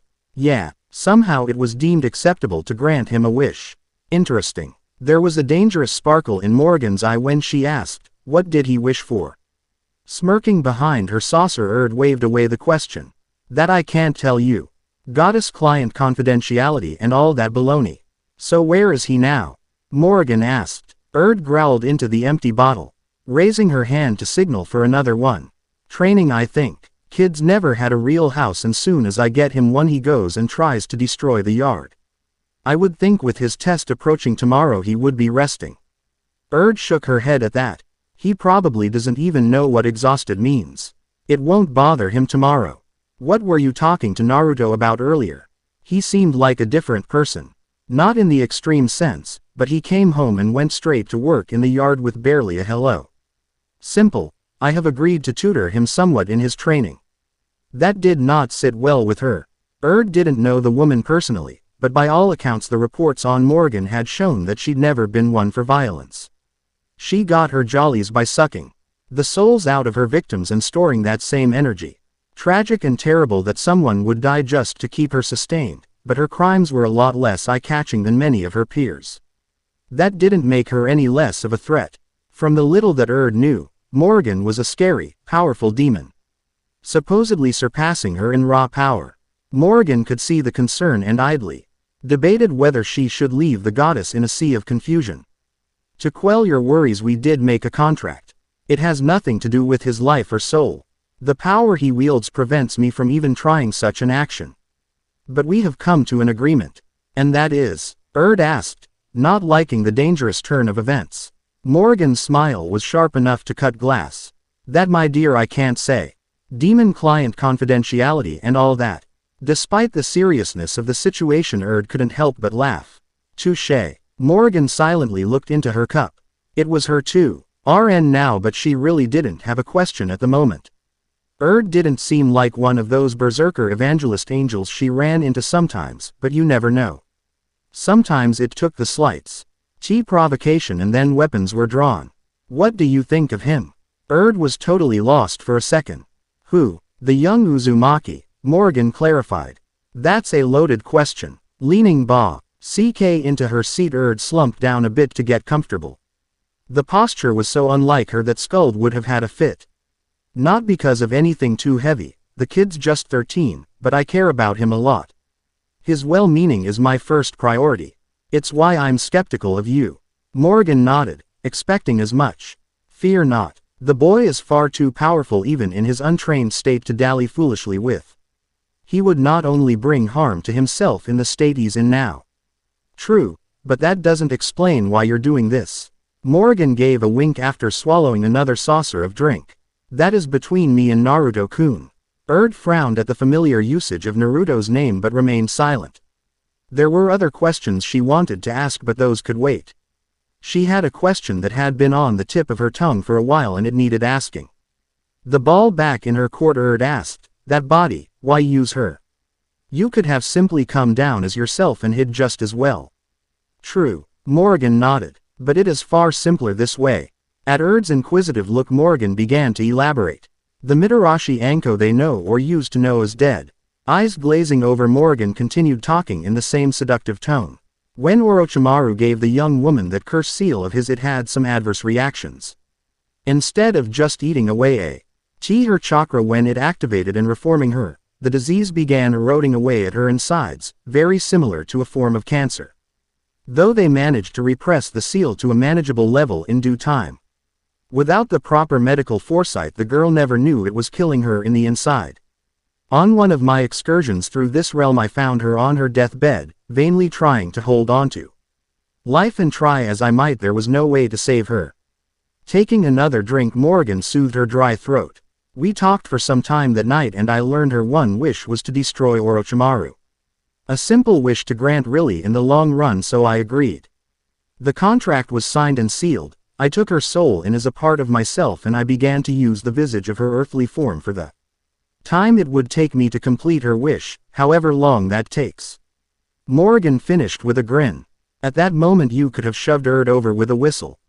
If there was ever a reason to be weary of demons and any of their ilk, it was this very example. Never mind how brilliant the plan of hers had been. The whole story could be compared to the sort of shark-eyed planning her mother was known for. Pulling herself together, Erd warily examined the woman before her. If not for her overhearing the conversation she had with Naruto, she would have never pinpointed the woman unless there was direct confrontation involved. Her illusion was just that good. "How were you even allowed to grant the contract?" Erd asked, mystified. Morrigan waved a finger. "No more from me. I get to ask you something." Finger on the tip of her chin, Erd was starting to see the difference. Where Anko was presumed to be some sort of borderline psychopath who no one in this village willingly confronted, Morrigan, as all succubus were, radiated this sexual tension that fairly leaked from her aura and movements. During the conversation, Erd was seeing more of her true persona steadily coming forth, blanketing the area. Given Erd herself was never considered a prude, believing in more of an open mind about some things, the effects were becoming a little hard to ignore. Morrigan asked, "Why haven't you tried getting employed to do this ninja stuff? You could have easily had your superiors craft you a background." Erd, work. The horror of it all snapped her of the sensual fog that was surrounding her. "I'm allergic to it. Working too much makes me break out in hives." Morrigan blinked, at a loss of what to say. Erd simply reached over and grabbed the bottle, relieving it from the succubus's hands. Maybe she ought to get home. When the numbers of jugs they drank were forgotten, that normally meant it was a good time to leave before she ended up spooned to someone she didn't know. That was the last thing she needed with the way Naruto was carrying on. "I guess it's my turn again. Nobody says a word about you being down here. You were royalty, so they're probably having a fit looking for you," Erd stated behind another drink. Morrigan leaned her head against her open left palm. Of course they had a fit, but nothing could be done about it. Similar to Yggdrasil, once Nidhegg processes an order, there is little beyond the end of all creation that could be done to stop it. Despite what she should be feeling, Erd had to admire the woman's tenacity. "You're a sneaky little devil," Erd chuckled, showing a hint of fang while smiling. Morrigan saluted the goddess across from her. "I've never been one to let little things like rules get in my way." "Please don't say that," Erd mumbled, right hand massaging her temples. "You sound too much like these bozos walking around here tonight." Laughing at grumbling goddess Anko shrugged her shoulders. "Men, that's pretty much the only thing they're good for. Of course I don't complain. They keep me happily sated." Erd raised an elegant eyebrow, her face morphing into a lecherous grin. "Come on, girl. Dish the dirt. Who's the stud around here?" Morrigan didn't bother holding back her giggle, the unexplained sound almost clearing out the entire bar. "Well, there's Genma. Boy is he." Needless to say, the rest of that conversation would be better left to their ears alone. Coming down the stairs, Naruto stared at the sight before him in dumbfounded disbelief. "I can imagine where you two hung out last night. His voice felt like a sonic boom, resounding against the quiet of the room and sending her head pounding again. It was a cruel twist of fate that sake was her form of alternate energy, but she was never able to stop herself from having hangovers. Can you keep it down? This headache is killing me, came Erd's muffled reply. Erd was laid out on the sofa, her left arm dangling over the edge and her face turned into the seat cushions. He went to bed last night and didn't see her. He had a momentary thought of concern before he remembered the meeting between her and Anko. What time is it anyway? I don't think I'm going into work today, someone said from the adjoining couch. Anko, Naruto asked in disbelief. Shish, not so loud, Erd whispered, wishing the pillows were thick enough to drown out that annoying chirping coming from outside. He silently watched Anko somehow curl up into a tighter ball, managing to squeeze herself into the sofa chair, or what Erd had called a love seat. It looked uncomfortable as hell, but he doubted she even noticed. Looking at the two of them in apparent agony, he was learning a valuable lesson. Never, ever, ever, let Erd and Anko take him out to drink. There was enough proof in front of his face to make him swear off alcohol for life. What time did you come in last night? Anko blinked the morning sun out her eyes and tried to locate Naruto by the sound of his voice. What's this? It's been just a couple of days and he's already giving you a curfew. Not moving an inch, Erd answered, I don't remember. What time did we come in? Must have been late. Hope we didn't hurt anybody. I don't wanna know. I don't wanna know. Naruto repeated the mantra as walked into the kitchen. Opening the refrigerator, he looked and after several seconds reached for the easiest thing he could put together. A jug of milk to go with the box of cereal. Quick, easy, and light on the stomach. He remembered her telling him eating a meal before the test would be the smart thing to do, but looking at her laid out in the chair he wanted to make sure. Anko-san, you sure I should eat something? He said we shouldn't eat anything. Trust me, it won't make a bit of difference one way or the other. Erd turned her head around, facing Anko's general direction. Isn't that sabotage? You sure he won't get mad at you for spoiling his test? Anko, indifferent to the question, shrugged. No. Who's going to tell him? Good answer. The two women lapsed back into silence. Taking a seat at the table, Naruto, wolfing down the bowl of cereal, decided that ignoring the women would be the best choice. If he started talking to them too much, he wouldn't be on time. The old man across the hall from him was always drunk. He would ramble on about the good old days for hours and hours. He didn't have that time today. With Erd being a goddess though, she probably had some interesting stories. He finished off his breakfast in record time. Putting the bowl in the sink, he made his way into the living room, securing his item pouch and making sure he had a decent number of kunai on hand. Even with her eyes closed, Anko caught his movement. A word of advice. Don't try to be a hero, okay? There is no way you could beat him. And even if you were well trained, it would take a hell of a lot to take down Kakashi. She took a deep breath to stop the pounding. Always look for an alternative way to accomplish your goal. If I were you, I'd use my teammates. He stopped for a second to take in her words of advice. She was a far more accomplished ninja, so doubting her would have been stupid. But that crack about using his teammates, he tried visualizing the three of them teaming up for anything, but the image wouldn't surface. With a nod and wave, he left the house, closing the shoji screen door behind him.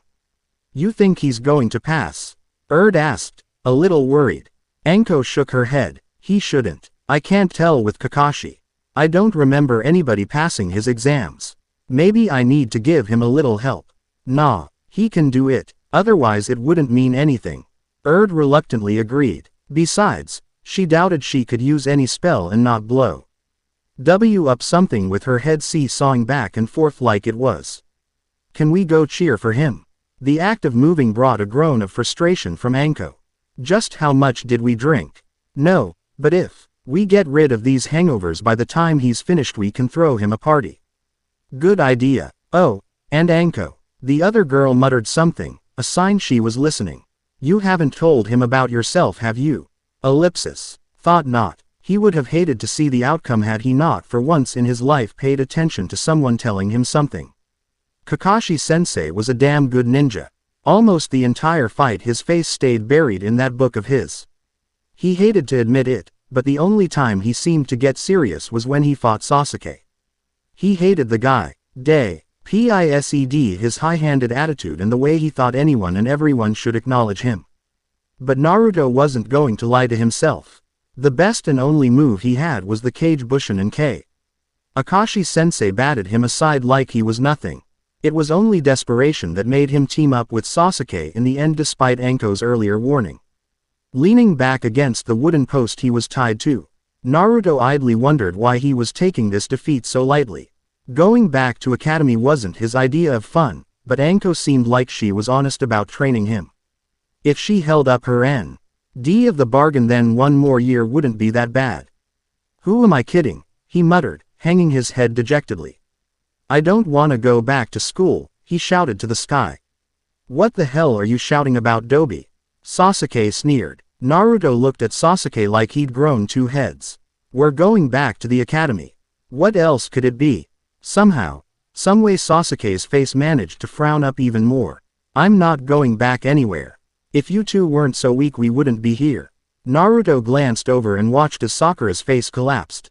If he wanted to know how big of an asshole Sasuke could be, Naruto had all the evidence he needed. Glaring at Sasuke, he put as much contempt in me voice as he could. It didn't look like you did much better. I doubt you lasted any longer than us. If he hadn't been looking he wouldn't have noticed the slight flinch. Bingo. He glared back at Naruto. Lot of good you did. What did you think charging him like an idiot would do? No wonder you're dead last. Naruto almost snarled, trying in vain to get out of the tight rope. Wait until I get out of this. I'll kick your ass. HMPH. You never could and never will. Watching the two of them go at it, Sakura's reflex action to back up Sasuke suddenly fled her when she saw how serious they were about decimating each other. This was becoming a recurrent problem, not the fighting. She doubted the two of them would ever get along, but her second-guessing herself when it came to Naruto. He didn't seem that different. He was still loud on occasion, and he had the ability to talk without thinking over what he was about to say, so what was it? Though she didn't want to admit it, it had almost everything to do with the gossip surrounding him. She was petty and shallow, but that's what it was, and despite her best attempts at seeming disinterested she was just as curious as everyone else, probably even more so. He hadn't stared at her or tried to manipulate her attention all morning. It felt weird and she missed it after having to deal with his attention for years. Growl. Sakura blinked at the sudden noise and looked at Naruto. Sorry, I worked up an appetite, he said, giving a sheepish grin. Sasuke looked as if he was caught in an epic internal debate of colossal proportions. For what seemed like minutes he silently ignored both his teammates' inquisitive looks, something he was apparently good at, and frowned. Naruto readied himself for another verbal spar and watched in a stupor as Sasuke pulled out a kunai to cut through the rope. His mental processes were having too hard of a time assimilating the vision and were desperately trying to stop his brain from stopping completely. Naruto had a spare ought to wonder if Sasuke had finally snapped under the pressure of being such a stick-up-the-butt asshole. Sakura, once again torn between indecision, once again timidly tried to get Sasuke's attention. Sasuke-kun, what are you doing? He didn't turn around to give his answer, continuing to slice through the rope. I'm helping this baka get the ropes. But what about Kakashi-sensei? He's not here and I can't sense him anywhere in the area, so we're okay. Through the whole ordeal Naruto thought he was in some sort of bizarre world. Sasuke helping him, Sakura second-guessing Sasuke. What was going on? His feet touched down on the soft earth and he warily watched as Sasuke went back to his seat. Naruto watched the Uchiha to see if there was some catch, something he failed to pick up on. Then he chided himself for being ridiculous. Sakura tentatively looked between the two boys and reached her bento out, offering it to Naruto with a shy smile. You should eat it. You must be hungry from the sound of things. His response was something he never would have said if he hadn't ever met Erd. It's not poisoned, is it? The clearing fell into complete silence. Even Sasuke couldn't help the incredulous look that showed on his face. Sakura for her part handled the question admirably. She didn't display any signs of the anger that she felt. Other than the hideously huge vein sticking out on the top of her left eyebrow, she seemed perfectly fine. Dobi, Sasuke said, shaking his head in disbelief. As if his words were a signal, Sakura stood. Naruto took one look at her face and knew if he allowed her the chance to get her hands on him he was going to be in an awful lot of pain. She was barely 2 steps away from his reaching him when a loud boom and a puff of smoke surrounded them. There was a moment of spine-snapping fear, and he knew who he was going to see when the smoke cleared. Sakura, who was facing him, could see the Liu K in his eyes and knew they were in trouble. Please God, don't let me fail. I'll be the perfect little girl. When the smoke cleared, there stood Hitaki Kakashi. His one visible eye was serious. Colder than anything the 3 graduates could remember seeing. He took a step toward them and despite the warning bells telling them something was horribly wrong, they stood their ground. All passed the exam. This was the second time that unnatural silence surrounded them and Naruto found out he didn't like it. Their sensei was standing there looking smug and satisfied. Sakura looked like she was close to having a heart attack. And Sasuke, he stood in the same trance-like state, looking just as surprised. But, I thought you said, Sakura started, still struggling with the situation. There was a slow smile spreading across her face as she came to grips that they finally made it. He waved his hand, waving off the sentence before Sakura finished. I got to admit, I didn't think you 3 were going to make it, but you pulled through. You all are the first group to ever pass my exam. Naruto blinked in disbelief, but listened as Kakashi-sensei began talking. He was imparting what made a ninja worthy of respect and the need of having good teamwork. In the back of his mind as he listened, Naruto found a modicum of respect for the man before him. He talked a little longer and then excused himself, taking off to do whatever Junins did in their free time. With the meeting over, Naruto found himself oddly excited to get home. The word say, emed like a foreign concept on some levels. Home just a couple of days ago was a rundown apartment complex he'd been given when the Hokage couldn't find anywhere else to house him. The room he'd been given could barely be considered such. There had been holes in the roof that leaked when it rained. Sometimes he couldn't get hot water and had to bathe in the freezing spray of the showerhead. Just a few instances of what he went through, but they were a vivid reminder of what he lived in every day for years. Now, he had his own house, in his own name according to Erd, and a real friend. She had some strange hobbies. But she honestly wanted to help him, she just did it in some strange ways. Like yesterday when he found out she'd been interviewing girls to be his girlfriend, he hadn't known what to think. His initial response was to get angry, but when he thought about it, it was a little flattering. He started to walk away, turning around to give a small wave to Sakura and a nod to Sasuke. I'm going home. See you 2 tomorrow. Neither one had an opportunity to speak a word back because Naruto was already in the distance, racing home. When Naruto walked into his home, he didn't even get out a quick hello before he noticed 2 things. There was blue smoke and Erd was trying desperately to air out the whole house. His mental ability to cope with the Erd was stronger than it had been before Erd dropped into his life, but he was still at a loss. What's going on? Stopping in mid-step, Erd looked startled to see him. With the way she'd been running around, he had doubted she heard him. Spinning around, she looked surprised to see him. Naruto, what are you doing back so early? Cocking an eyebrow, he looked around, waving a hand to point out the smoke in the house. What's happened? She stumbled over a proper explanation. There's been a problem. They were only 4 words, but the ramifications could be innumerable, and just like that he wondered why he was in such a rush to come home. What happened? Scratching the back of her head, Erd tried not to look directly at Naruto. He didn't look upset, but she figured. That was more from him not understanding what was going on.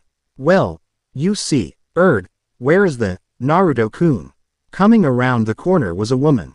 He kept it simple and plain because there were no words to describe how beautiful she was.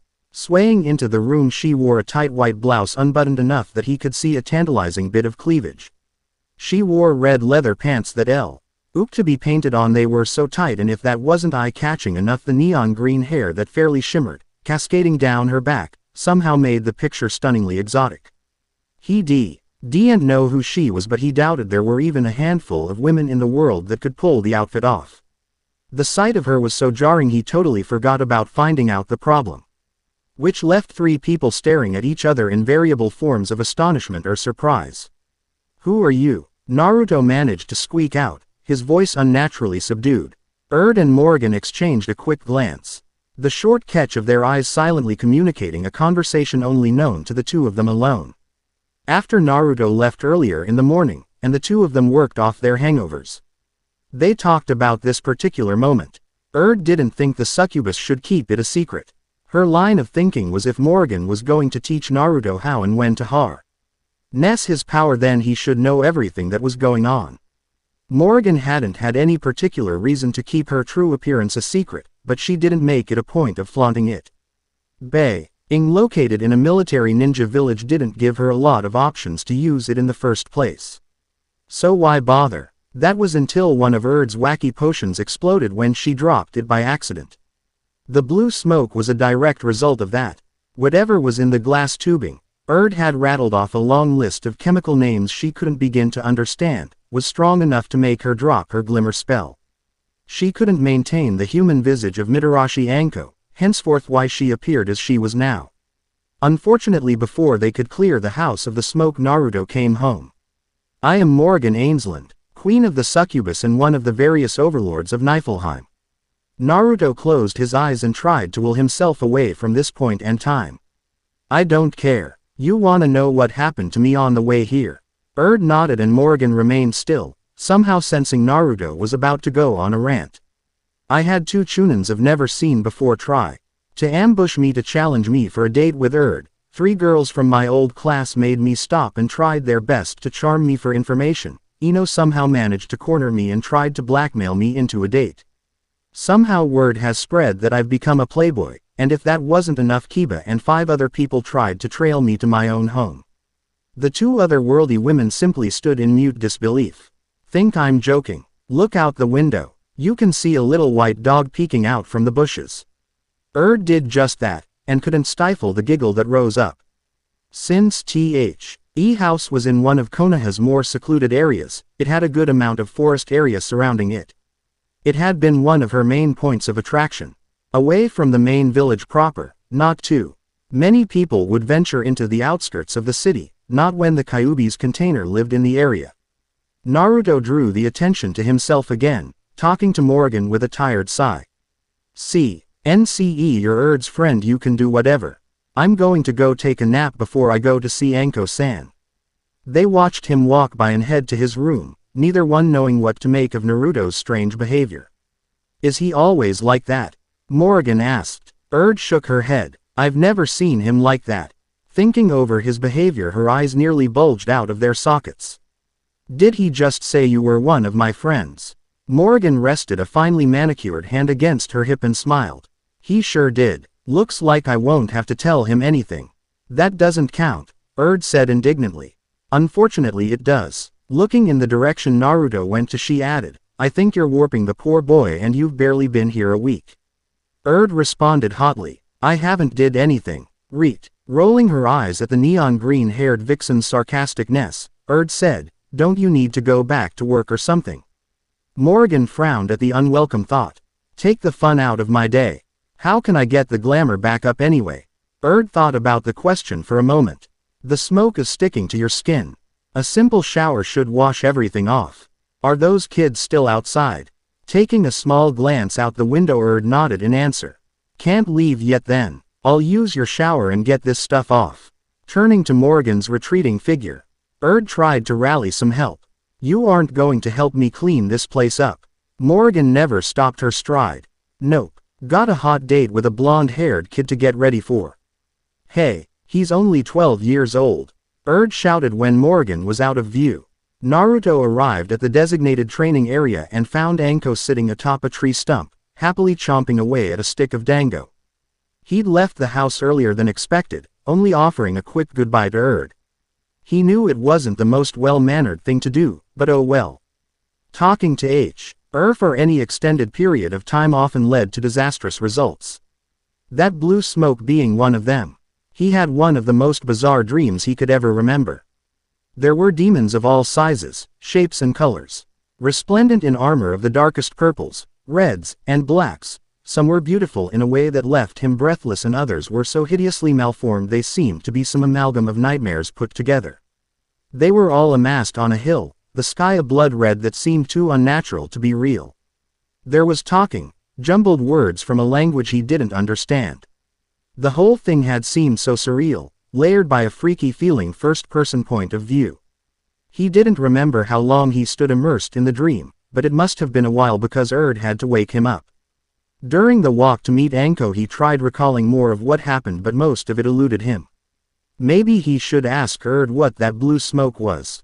He didn't want to suddenly grow horns or start slobbering on himself. "Yo!" Anko shouted as he came into view. He returned the greeting, though it was a bit more subdued. "You okay?" He looked up, his face a little uncertain. "Yeah, I just had this weird dream when I went to sleep earlier." "What about?" He released a sigh. "You wouldn't believe me even if I told you." "Try me." Naruto shook his head. "I'd rather not." Anko stared at him for a moment, seemingly looking right through him. It was a weird feeling, like she already knew what he was thinking. Instead of staring back, he simply tried diverting her attention to another subject. "So what are we doing today? You gonna teach me how to blow up stuff?" Anko smiled, giving him a look at the same time he took to mean she knew what he was doing. "I'm not going to teach you to blow up anything. You need to learn some control first." Naruto frowned. "Control? What's that got to do with anything?" She sauntered her way up to him until they stood only a couple of inches apart. Tapping him on the forehead she said, "Everything. You can't have power and use it responsibly without the right amount of control." Naruto didn't understand, and his face must have seemed like an open book. "Take the Hokage. He's the strongest ninja in the village, correct?" At Naruto's nod she continued. "It's widely known that he's the most powerful, but along with that notoriety comes a sense of responsibility. What if he just decided one day to say fuck it and he didn't want to do it anymore? What's to stop him from simply making a bunch of rules to make his life easier and do whatever the hell he pleased?" She didn't go into startling detail about the hierarchy of Konoha. Anko knew Naruto didn't know about the check and balance system that was in place. Yes, the Hokage was ruler supreme, but in order not to give him too much leeway, a council was set in place to vote down certain measures if push came to shove. His lack of knowledge would help her make a point though. Naruto's eyes were wide as saucers. He'd never thought about it like that. The easy, more ideal answer he always used when RDING his one-time ultimate dream somehow seemed wrong and he had to really think about it. What did stop the Hokage from simply doing whatever he pleased? He was the best, the most powerful ninja in the whole country, and no one would willingly go up against him if he decided things needed to change. Glancing up he could see Anko looking down at him with a smirk on her face. "See what I mean? The greater the power, the greater the responsibility and need for control. Being a shinobi can be fun, but knowing how to throw around red-hot flames and freezing ice isn't something you teach to anybody. And considering who you are, I think control is something you need." Naruto looked up at her, his face a blank mask, but Anko could feel the tension coming off of him. Waving a hand at his defensiveness, Anko shrugged. "I know and don't care. You don't think I just hopped up one day and decided to do it. I've been watching you for a while. That's stalker behavior, Anko." And Naruto looked up into an overhanging branch, finding Erd swinging her legs, looking as carefree and easygoing as she was on the ground. "What are you doing here?" Anko deadpanned, not surprised for some reason to see the goddess. "I got bored and wanted to watch." "Great speech by the way," Erd winked. Anko asked, "How did you get here?" "Walked." "Where's the slobbering, rabid groupies?" Erd's eyes took on a luminescent light, making the hair on Naruto's neck stand on end. "There weren't that many at all. I think mostly everyone has gotten over the shock of it. But one idiot tried to get grabby, so I showed him." Naruto didn't like the sound of that at all. "What did you do?" She shook her head, a little perturbed that he thought she bungled up something. "I shook." His hand sent a couple of volts into him to let him know that I wasn't going to be messed with. Anko shook her head in wonder. "Why am I not surprised?" Directing a glare in the woman below, "I wouldn't go too far if I were you. Some of us are keeping secrets. You wouldn't dare." Erd's eyes were shining with mischief. "Try me." Lost in the mounting argument taking place, Naruto tried to get the lesson back to him. He had no idea what they were talking about, but from the frightening battle ores they were emitting it wasn't anything pleasant. Anko-san, weren't you going to teach me something? She blinked, turning to look at him as if it was her first time seeing him. What the hell is wrong with these women? A simple question for which he knew he wouldn't receive a simple answer. What was I talking about again? Anko wondered aloud. Control, Anko-san. You were talking about control, Erd readily answered, cheeky grin in place. Anko mew. Ttered under her breath, something foul enough to make even a sailor's son blush. Okay, we'll start off with tree climbing. If you can master that, then we'll go on from there. Tree climbing. Naruto tried not to sound so unenthusiastic, but he failed miserably. Erd agreed with Naruto's view. I don't blame you. It sounds horribly boring. I can fix a potion that could help your bow. Balance out everything in a blink of an eye. Nothing scared him more, and Naruto practically begged Anko to tell him everything he needed to know. After a detailed explanation, where he never uttered a single word, Naruto grabbed a kunai and streaked into the forest for a suitable tree. Erd's brow was creased into a frown. All he had to say is no thank you. You can't blame him. Your track record speaks for itself. Her hands glowing in purplish light, Erd stood on the branch, her hair fluttering in a sudden breeze. You want to try me? Anko smirked, letting a hint of her razor-sharp canines show. You sure you want to try this now? I would love to, but unfortunately I don't want to get started and have to stop. It would only take a few minutes before Anbu or some other shinobi catch wind of what's going on and come to investigate. A static charge that had rent the air began to dissipate as Erd powered down. She did have a point. In the Earth realm such antics would go unnoticed, and she could throw magic around without a second thought. Scald pisses her off. Zap. Toshiyuku being a pervert. Zap. Mara getting on her nerves. Zap. It took only a short mental debate to help her make a decision. What rank are you? Anko figured Erd was talking about her shinobi ranking. Special Junin. Erd looked thoughtful for a moment. Sounds important. Shrugging her shoulders, Anko didn't agree. Not really. Just means we're assigned special jobs and have more work to do than regular Junins. In a way it's a pain sometimes. So you pretty much run your own show. Not liking the line of questioning, Anko narrowed her eyes and asked, kinda. Why? Erd looked like the cat that got the canary, the grin on her a frightening combi. Nation of someone's precious little girl and Orochimaru's. Oh, no reason. Anko was caught completely flat-footed when a ball of purplish lightning hit her right in the face. The explosion that sounded in the forest drew the attention of Naruto, but displaying a mental strength worthy of an Olympian, he simply ignored the indignant female shouts, booming explosions, plus foul language, and concentrated on tree climbing. If he tried hard enough, maybe he could sink himself into mental exhaustion and find out he dreamt this whole thing up, because his reality couldn't be this messed up. Akira was having a pleasant chat with Hinata. The two of them didn't talk to each other much. During their years in the academy, Sakura couldn't really pinpoint any important conversation between the two of them. But it was a nice change of pace to talk to another female every now and then. With the gauntlet thrown down between Ino, all their conversations seemed to devolve into shouting match. Which made Hinata a perfect conversationalist. It would help immensely if she didn't blush and stutter every time the subject of Naruto came up. Why haven't you told him you liked him yet? Sakura asked, driving to the root of Hinata's problem. Face lighting up like a nuclear cherry, Hinata stuttered out, I can't. You've seen that woman he's staying with. Ah yes, Sakura thought. The woman. Personally, Sakura thought there were tons of things wrong with the picture. The least not being why Naruto just treated her like she dropped off the face of the planet. Who would have thought that she would grow addicted to his loud, sometimes embarrassing displays of affection. Now another girl moves in and she was left with short hellos and grunts of acknowledgement. What was that saying her mother always told her?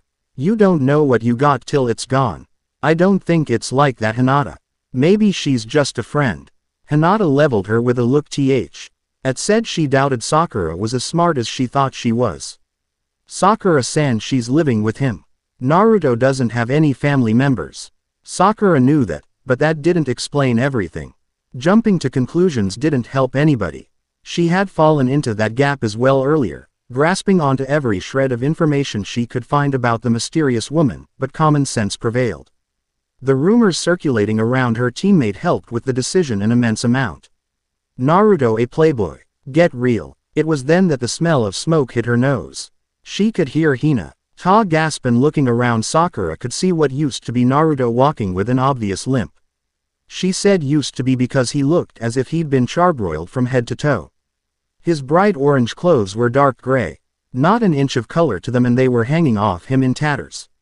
He looked like he just came walking out of a war zone. Sakura stood up and was about to run to him, in concern, but stopped when she saw the pissed-off expression on his face. Hinata had no such reservations, walking toward him worriedly. Naruto-kun, what happened? He didn't look up or stop his tension-induced walk, but he growled out an answer. Nothing, Hinata, everything's peachy. Neither girl believed him. Naruto, you can't still be mad. We said we're sorry. Hinata and Sakura looked behind Naruto and watched the approaching women in silent surprise and mounting horror. Sakura looked flabbergasted. These two had to be the women Ino was telling her about earlier in the day. They fit the description perfectly, which also happened to blow all her earlier statements regarding Naruto's life away. Hinata was close to tears. Her dreams and future hopes taking a steep nosedive in front of her face. She didn't want to believe the rumors. Her Naruto wasn't like that, but the truth was in front of her. It wasn't my fault anyway. I thought, you people weren't allowed to do underhanded crap like sneak attacks, Anko snarled at the goddess. Erd shrugged her shoulders, looking positively smug. I don't know where you got that idea from. With my situation you should have expected it. Anko smirked. You paid for it anyway. He stopped and spun around, pointing an angry finger at the two women behind him. What the hell is wrong with you two? You blew me up. I don't have eyebrows anymore and you still want to fight. They both had the sense to look ashamed, even shooting death glares at one another. Glaring at them bot. Naruto tried breathing through his nose because the normal way just wasn't working. If he'd been this angry before he couldn't remember. Not only had he been electrocuted, but he'd been cut, pounded, and almost bludgeoned in one afternoon, all in a 2-hour span. Not only that, but there was a good piece of Konoha forest that would need rerouting. Erd made mention that she could do it later, but he didn't trust her to do it without turning the entire forest into wooden zombies or something else crazy. How the fight got so out of hand in the first place was a question they couldn't answer. He was minding his own business, running up trees and trying to ignore them both, when his tree became uprooted and he could feel several thousand volts shoot through his system. If not for the Kyuubi, he wouldn't even be standing up.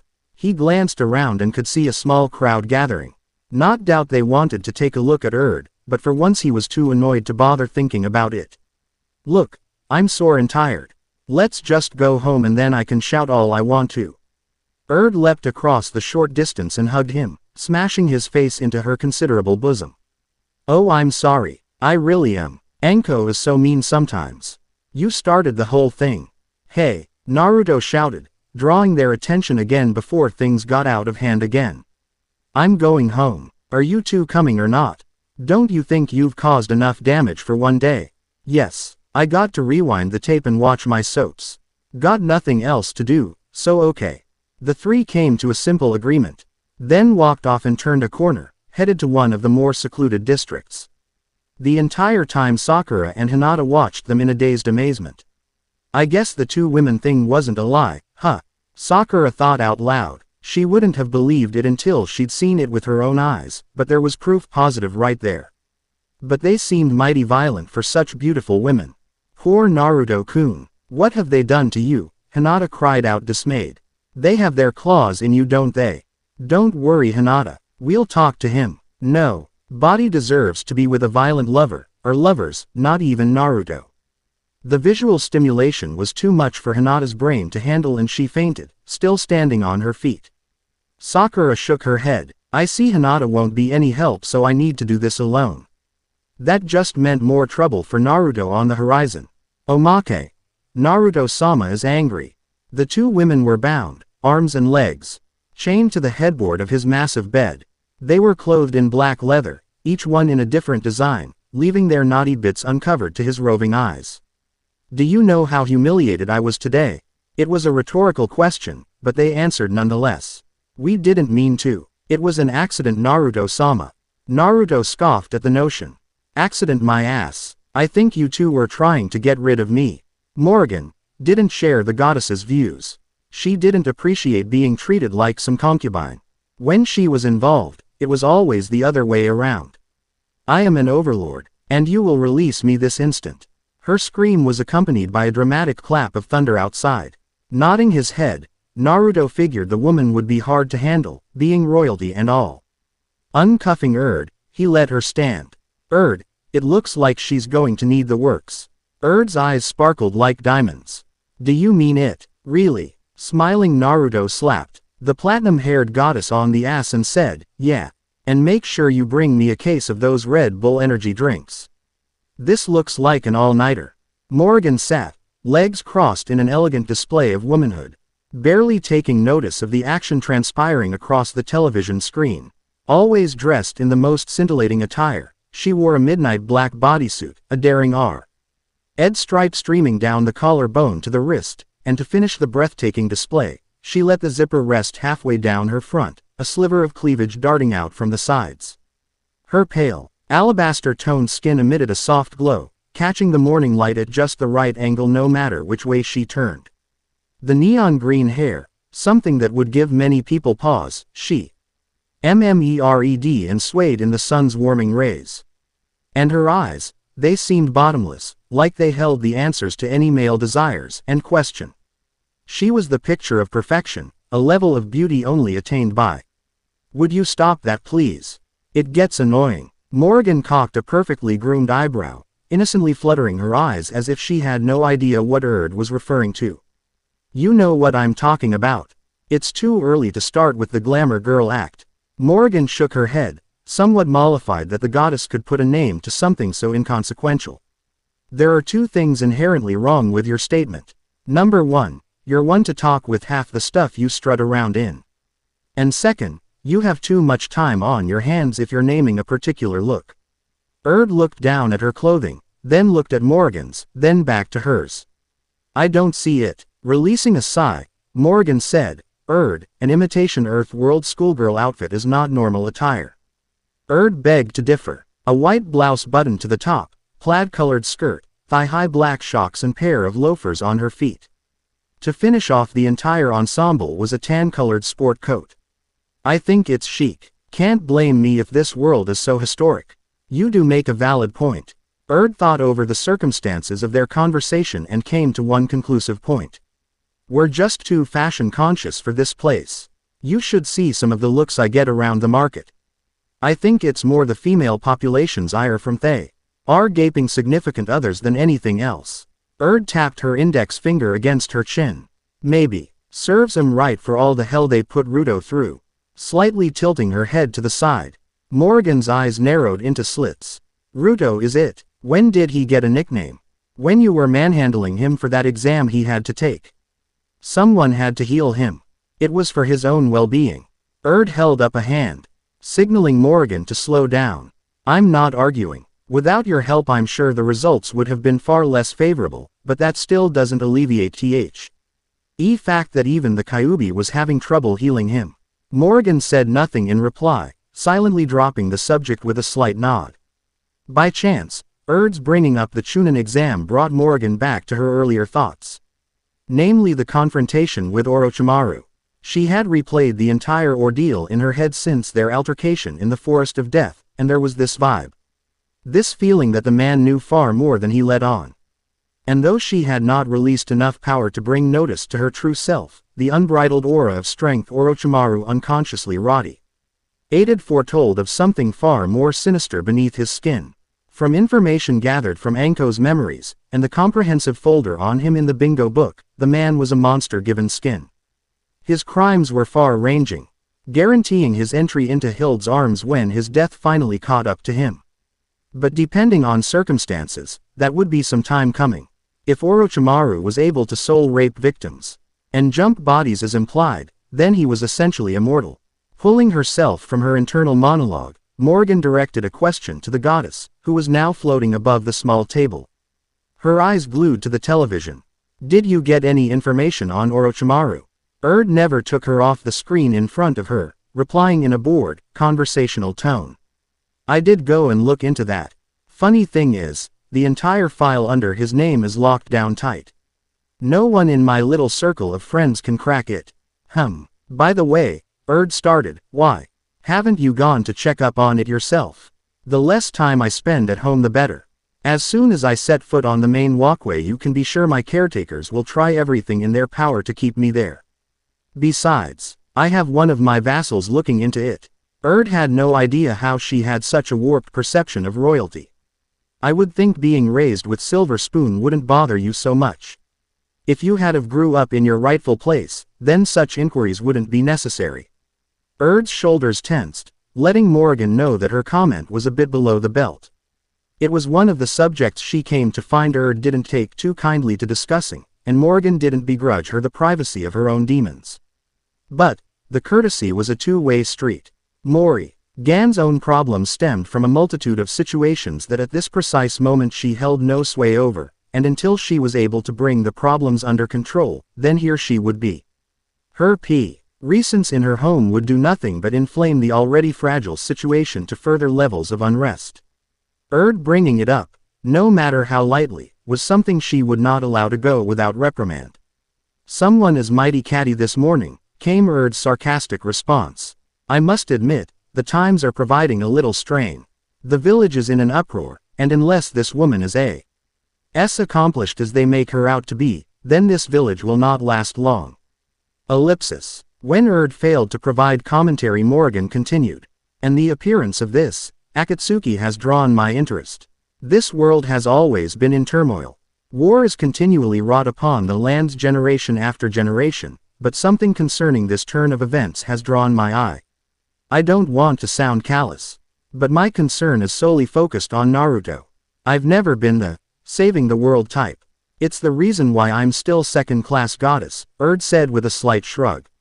Ah, that answers a lot of questions. At that, Erd did turn around, frowning at the silent implications. And what is that supposed to mean? Morgan picked up her almost forgotten tea, which was nearly cool now. Bringing it to her lips, she took a dainty sip, her upbringing ringing out from the small display. Simply that with the chaos you bring on a daily basis, your ranking was never in question. You're one to talk, miss. I've been turned down so I send death threats. No wonder you can't get a date. Morgan kept her composure, but it was hard. Playing the life of Mitarashi Anko was, in a word, difficult. Not because of her traumatic childhood, or betrayal, or any of the other numerous reasons the female's life was utter crap. It was because of Anko's personality. When her soul still inhabited her body, Anko had been forbidden fruit in many male eyes. She was beautiful, catching the eye of almost any male she wanted, but because of past trauma the girl was a little more than some make that any males could handle.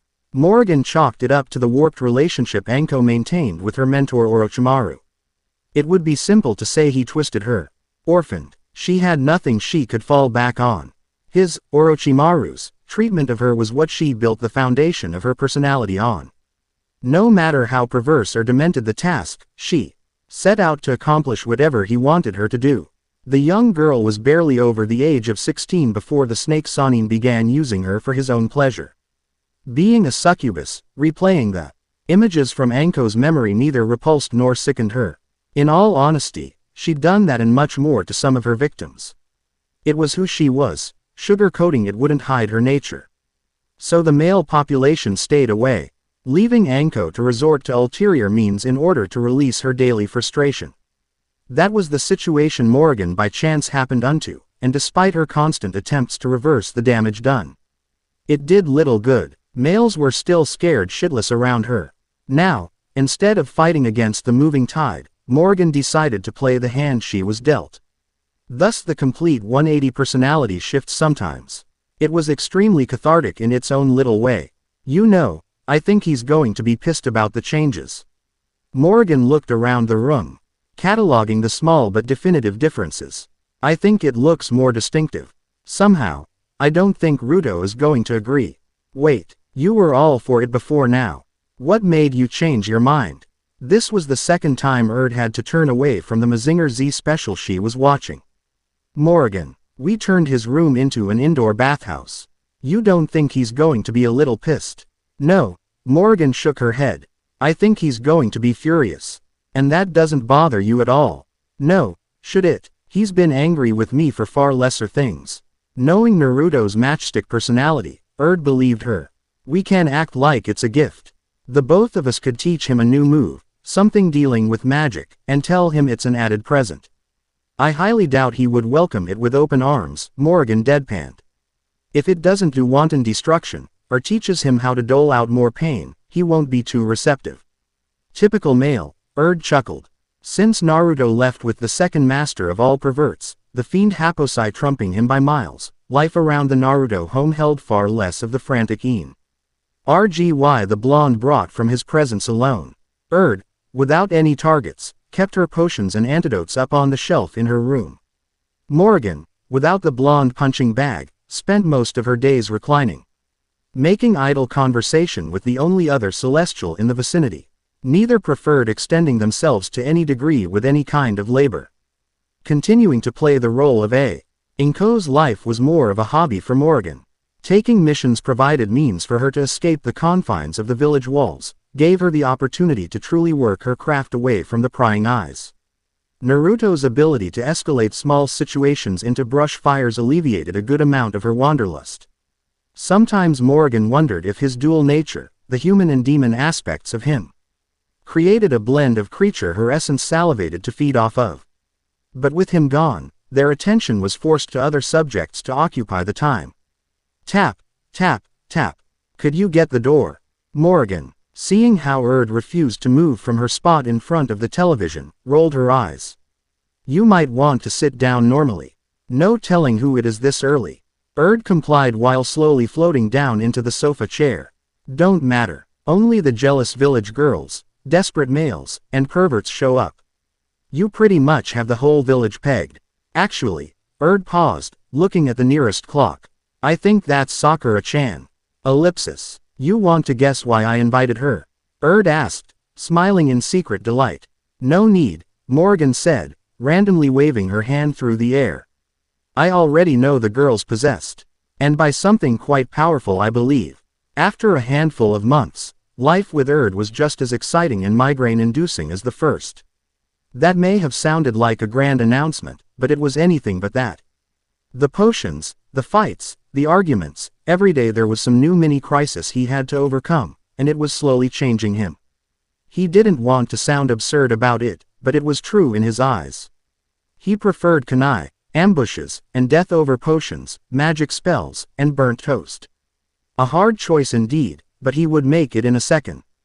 And he did. That was why he was following the perverted Sanin through another town, looking for some old lady friend of his. Well, the training Erd managed to secure him was an added plus. Never forget the training. Giving a mental sigh, Naruto trudged after his new sensei and wondered when he was going to get a break. He wasn't one to normally bitch and complain. But things had slowly changed from surprisingly uncommon occurrences to the daily bizarre event. His home was becoming a nest egg of trouble. Erd, bless her heart, tried to do good on so many things. There was the time she spiked Sasuke's juice one morning to try and lighten his mood. Disaster had struck when Sasuke made a complete 180 in personality. He readily answered Sakura's request for a date, driving the poor girl into a rambling mess of sated nerves. Had that been all, then the situation would not have been so bad, but Sasuke hadn't stopped there. Ino, Aoi, Kyoko Miki. The list went on forever. Naruto remembered one particular event in vivid clarity. Flashback. Sasuke stood leaning against a tree post. His demeanor was too laid back, too different. It was making the small group wary. Sasuke never hung around anybody. Naruto knew why he was so different, but he was hoping Erd was doing something to fix the problem. Things were getting out of hand. If she didn't hurry, they would be royally screwed. Shino, your mom is hot. Nobody moved, unsure of who had the gall to utter the phrase. They need not have bothered. Sasuke appeared totally relaxed, as if he complimented women older than him all the time. What? Shino asked in stunned disbelief. When we get married, could you call me, Daddy? The entire park went silent, and Naruto, Kiba, and Shikamaru made a grab for Shino before he could put Sasuke in the ICU for life. Stay away from my mother. Shino roared, infuriated. End flashback. The whole episode had left Naruto weary and tired, giving him one more reason to dislike the Uchiha, even if it wasn't his fault. Though, the aftermath had been worth it. Sasuke had a village full of other women and angry boyfriends after him, and he had no clue to why they wanted to pull him limb from limb since he couldn't remember a single moment of the entire incident. And Sakura, her view of the brooding bastard took a steep nosedive that afternoon. It was the happiest day of Naruto's life. He didn't get to enjoy it for long. Similar episodes were becoming the norm. There was the Nympho House fairy incident, when didn't feel like cleaning the house and tried summoning fairies to clean the place. Surprise, surprise, she got it wrong. The entire day they hunted down perverted fairies that seemed hell-bent on disappearing and feeling up every woman in Konoha. Then there was the time he was teleported to some part of hell itself, coming face to face with some loon named Laharl.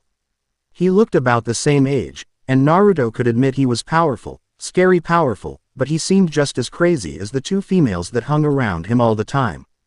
Naruto had been more than glad to leave the place. Managing to leave without promising the eternally cheery goddess, Flan, he would return. Added to the chaos was his scarily unrepentant, mentally scarring sensei Anko. If there was a woman on the face of the planet that drove Naruto to the heights of fear, she did at the drop of a hat. Naruto would have doubted they were human. Sometimes he had to stay on himself if the woman was human herself. In the beginning things were okay. Training with Anko had been fun. She was good at it, and with Kakashi-sensei barely teaching him anything important. Naruto ate up her attention like a starving man presented a feast. She never taught him anything awe-inspiring.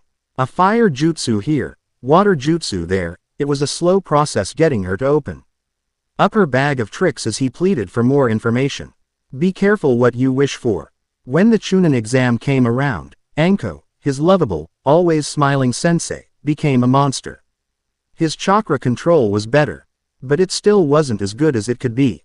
That was a problem. Anko-sensei's remedy, tossing him in a river to teach him how to stand on the waves, while shooting various forms of fire jutsu at him. He mouthed off at her once for the harsh treatment. His punishment was to be tossed off the side of a mountain and making him run up the side. His hand-to-hand skills were abysmal. She decided to fix that problem by teaching him several obscure forms of taijutsu she knew. The regular way was not good enough, not enough first-hand experience, she said. His body became her drawing board to show him what to do. Ninjas needed to be aware of all things around them. Even at peace, their ability to see beneath the underneath should never leave them. Anko taught that lesson by ambushing him whenever and wherever she felt like it. His only moments of reprieve were Kakashi-sensei's meetings, and when she had to go actually work for once. For weeks he acted like a cornered animal, making his teammates fear for his mental well-being. They hadn't believed him when he told them what was going on. It took him being attacked on his way to Ichiraku for them to understand. After that they quit walking with him, period. Some teammates they made brutal, sadistic, frightening. All of those could be used to describe the nightmare he went through. Did he learn anything? Yes, but that wasn't the point.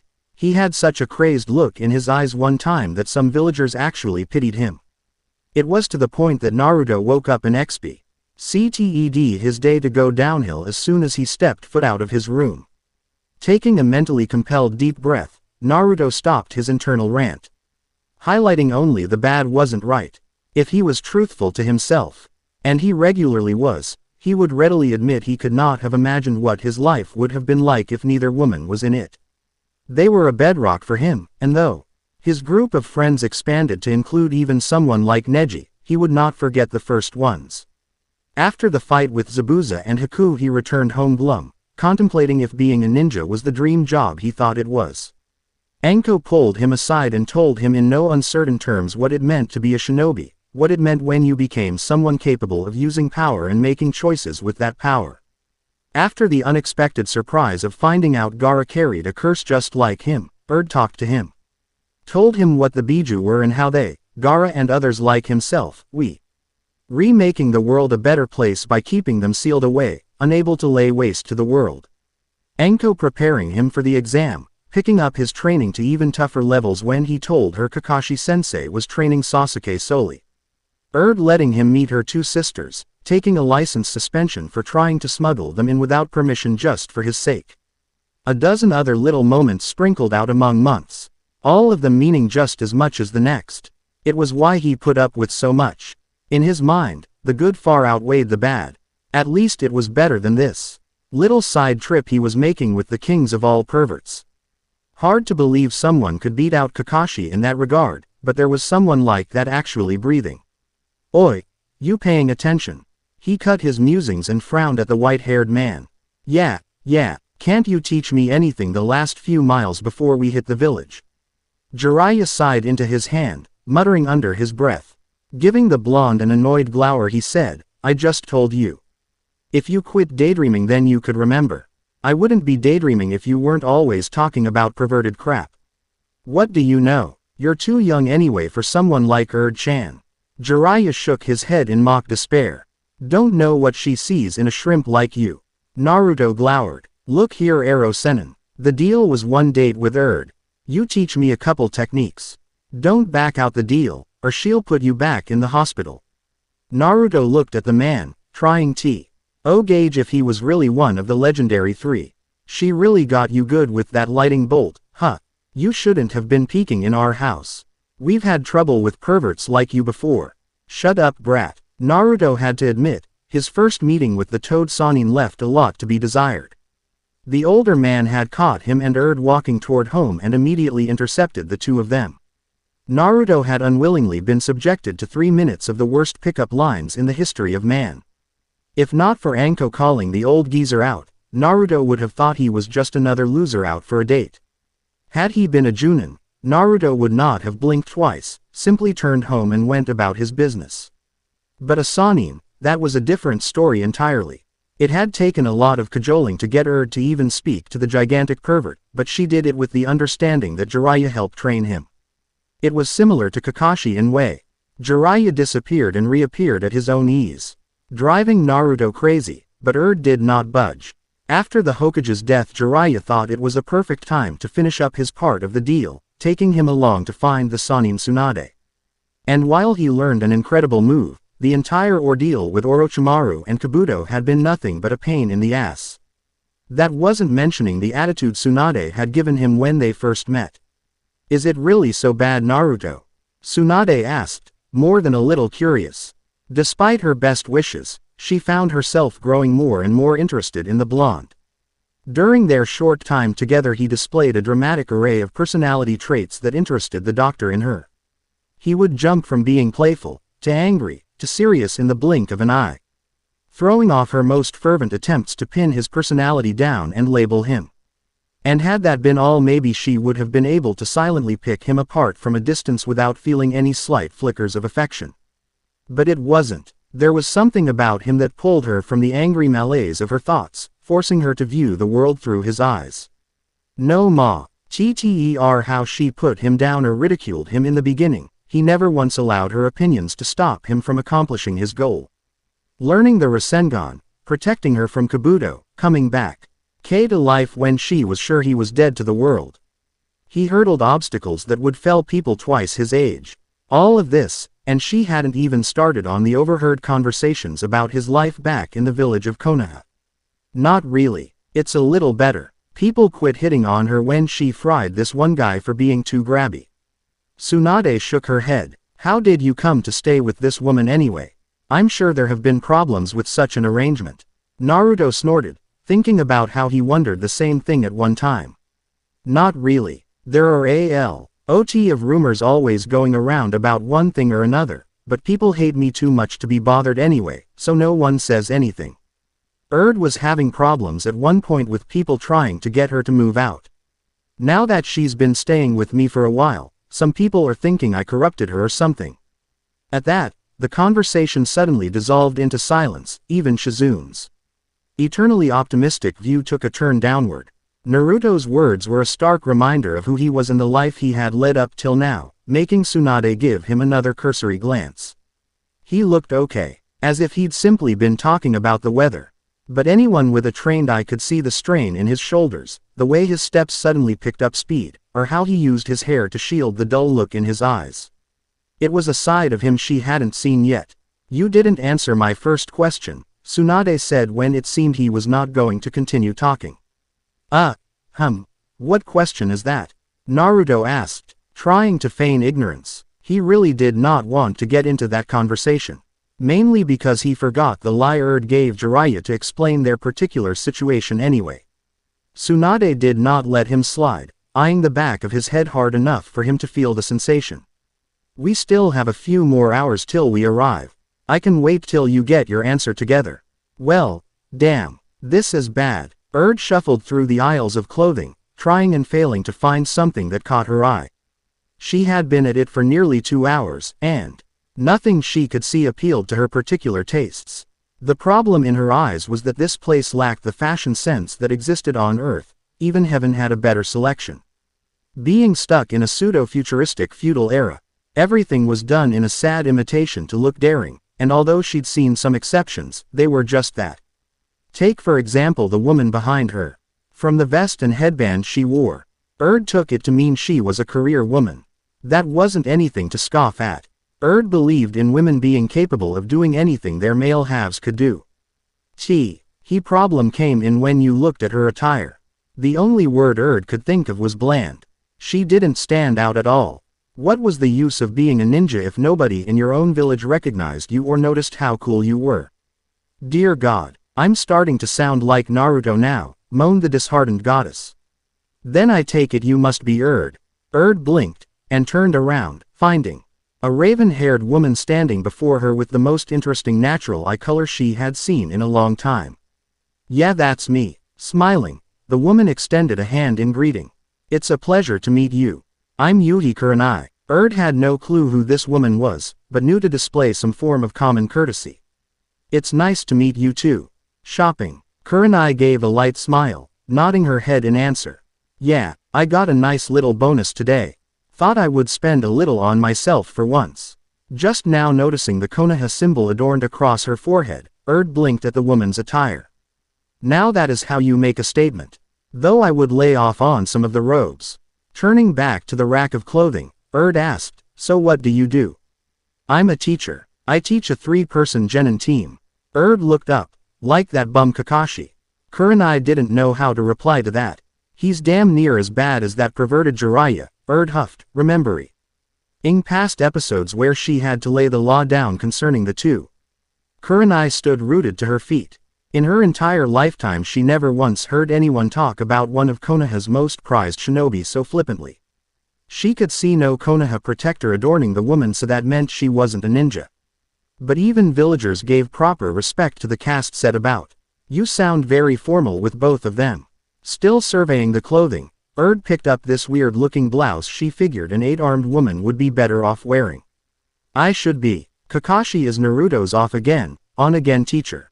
And I had to promise Jiraiya a date before he would consider teaching Naruto. That was after I caught him trying to sneak into our home and take pictures. Seems like some of those rumors actually held a kernel of truth." Said rumors regarded the house Uzumaki Naruto lived in, one of the more secluded areas of the village. People, both villagers and shinobi, called it several different names. Some labeled it a madhouse, home to the Kyuubi and all his vicious, blood-loving underlings. Then there were the ones who called it a love shack, because of the varying amount of older women that seemed to frequent the home. Kurenai believed none of it, or at least she didn't initially. As a genjutsu specialist she made it a priority to always focus on the facts. True, word was Naruto's home got demolished, put on fire, and always had some sort of excitement going on, but that was simply normal, at least she thought so. Looking at the clock on the wall, narrowed her eyes. Putting down the 130th piece of clothing she had looked at this afternoon. "Damn it, I didn't know it was this late. The kid is going to kill me." Blinking at the outburst, Kurenai, spurned forward by the traitorous habit of always trying to display goodwill, asked, "Is something wrong?" "You could say that," We decided that his place needed a change for the spring. You changed his home around. Did he like it? Kurenai asked. You see, Erd began, taking a deep breath, he isn't here. He's been gone the past week. What was fast Biko? Ming a common occurrence. Kurenai failed to put together a coherent sentence in reply. Erd frowned at the dazed expression on Kurenai's face. What, you think I'm in the wrong? Well, it's that damn Anko's fault. It was her idea in the first place, Erd growled. Kurenai knew who Anko was. She didn't think there was anybody in the entire shinobi population who didn't know who the psychotic Kunoichi was. And if this woman was her friend, then maybe Kurenai needed to leave and find another store as soon as possible. Surely you can find your friend and get her to help you. Unfortunately I can't. I heard she suddenly requested and took a courier mission to that hidden sand village. That's kind of harsh, Kurenai said, not meaning to speak her thought out loud. Erd looked morose, making Kurenai feel slightly sorry for the woman. True, she brought a lot of the coming problem on herself, but as hard as she was taking it, it let Kurenai know that the platinum-haired woman truly felt sorry for what she did, and she was about to volunteer her help to mediate the situation when Erd suddenly seemed to perk up. Bad move Anko, bad move. MWUA ha ha ha ha ha. Erd cackled gleefully, scaring a good number of people who began to inch back. Kurenai tried telling the goddess about the effect she was having on the shopping populace. I'll just tell Naruto everything that happened and blame it on her. She's not here to defend herself, and this'll serve as punishment for running off on me. Kurenai's earlier thoughts of the woman feeling responsible for the damage died a quick and painful death. Grabbing Kurenai's hands, Erd used the most powerful Just-Su magic known to mankind. The dreaded puppy eyes, taught to her by the masters themselves, Konohamaru and his friends. Please come with me. I don't think I'll be able to handle him alone. Kurenai looked at the woman in disbelief. Naruto cannot seriously be that big of a problem. He's only 12 years old. True, he may be a big softy, but there are some things you don't mess with. His ramen and his bed are two of them. Then why did you do it in the first place? Kurenai asked after a moment of silence. Erd blinked, easily answering the question. Oh, that's easy. We knew he wouldn't let us do it if he was here. But now you think you're in trouble. Erd seemed pleased Kurenai finally put everything together. Deciding that wasting any more time would bring dire consequences, Erd grabbed Kurenai by the wrist, showing a tremendous amount of strength by easily dragging the reluctant Kunoichi. Come on, we have to get everything together. But I never agreed to help. Sadly, her words fell on deaf ears. Naruto managed to keep Tsunade from finding out too much about his lifestyle, but he knew from the calculating gaze she continued to level on him that he really had not helped his overall chances of getting her to lay off. Add Jiraiya's startlingly unrealistic comments about his living arrangements and the questions just kept on coming. A small part of him wondered why the hell the old crone was so interested in his life. But chalked it up to her still being a bit emotional from the last battle. However, they were nearing the massive gate that allowed entrance to Konoha, and Naruto almost shed tears at the sight. He was almost home free. Speeding his slow trot into a full-on power walk, Naruto was several feet from the gates when he could see Mitarashi Anko reclining against one of the guard posts. Making idle chatter to an apprehensive Chunin guard. Anko-sensei. She looked at him, a wide-toothy grin spreading across her face. Quickly striding toward him, she bent down and gave him a bone-crushing hug. Hey Squirt, how'd your trip go? Naruto tried to get his brain to start functioning properly again. A hard feat when Anko was pressed up against him like a second skin. Okay, I ran into that bastard sensei of yours. Anko cocked an eyebrow. Oh really? Yeah, and I learned this new super cool move I wanna show you, soon as I get home, Naruto said, ecstatic. You can show me later, but I got. The sound of someone clearing their throat stopped the two-person conversation, and Anko looked up into the faces of three people with widely varying expression on their faces. Jiraiya was giving off that lecherous grin of his, while Tsunade looked interested in the interaction between Naruto and the, to her, unknown woman. Shizune eyed the woman's almost scandalous attire with wide eyes and asked. Naruto-kun, who is your friend? This is Anko-san. She helps teach me since Kakashi-sensei is always busy with that Sasuke bastard. pointing to each person in turn. He introduced Anko to the 3 travelers behind him. You already know Ero Sanin, the lady with the pig in Shizune Nichan, and the old lady is Tsunade Bachan. Jiraiya reached out and slugged Naruto in the back of the head. Shizune gave a smile and cheery wave. One Anko returned in kind, but when her eyes landed on Tsunade, Anko gave a scrutinizing look, trying to discern the strange vibe she was getting from the woman. Something is not right with her. Tsunade thought nothing of the probing look, raising an eyebrow in question. Is there a problem? Anko shook her head before stopping her search, easily forgetting this woman was one of Konoha's most powerful ninjas ever. Sorry, just been long day. Tsunade said nothing, delivering a tight nod. Naruto's foul-mouthed cursing drew Anko's attention, which also helped her remember the reason she was out in front of the village in the first place. Naruto-kun, I came out here to prepare you for trouble before you got home. Disengaging from trying to manhandle Jiraiya, Naruto's facial expression was laced with worry. What's wrong? Is Erd okay? No one did anything to you, did they? His worry for her touched her black heart somewhat, but the thought of Erd getting the brunt of the verbal assault easily pushed her on. No, nothing like that. Kneeling down, Anko cupped her hands over Naruto's ear and started whispering whatever she needed to say. And the longer she talked, the redder Naruto's face became till he calmly stepped away from her and yelled one name at the top of his lungs. Everyone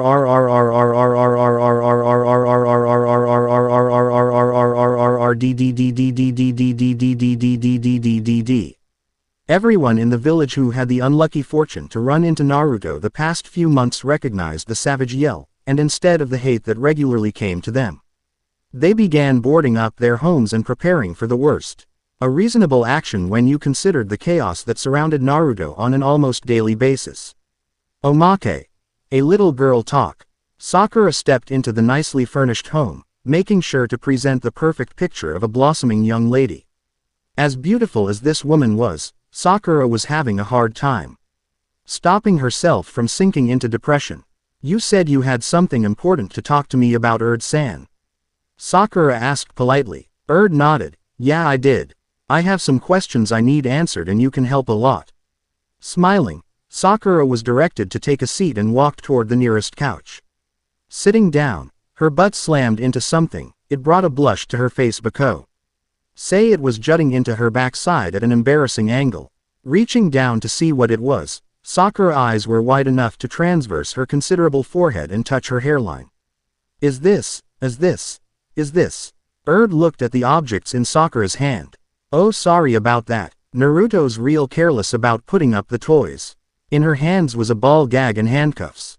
Sakura's brain failed to compute anything else. Even inner Sakura for once in her lifetime had nothing to say, mostly because she was knocked out cold, a sliver of drool pooling around her face. Don't look so shocked, Erd said. We managed to keep him sated enough so he won't go after any of you. I don't think you all could handle him anyway. The kid could go all day if we let him. She could say. Sakura's eyes roll into the back of her head, and Erd wasn't quick enough to stop Sakura's forehead from making a thunderous thud, shattering the wooden coffee table into pieces. Erd released a sigh. Morgan is going to kill me. That table cost a fortune. The end. Remember to subscribe and like this video. See you in the next part.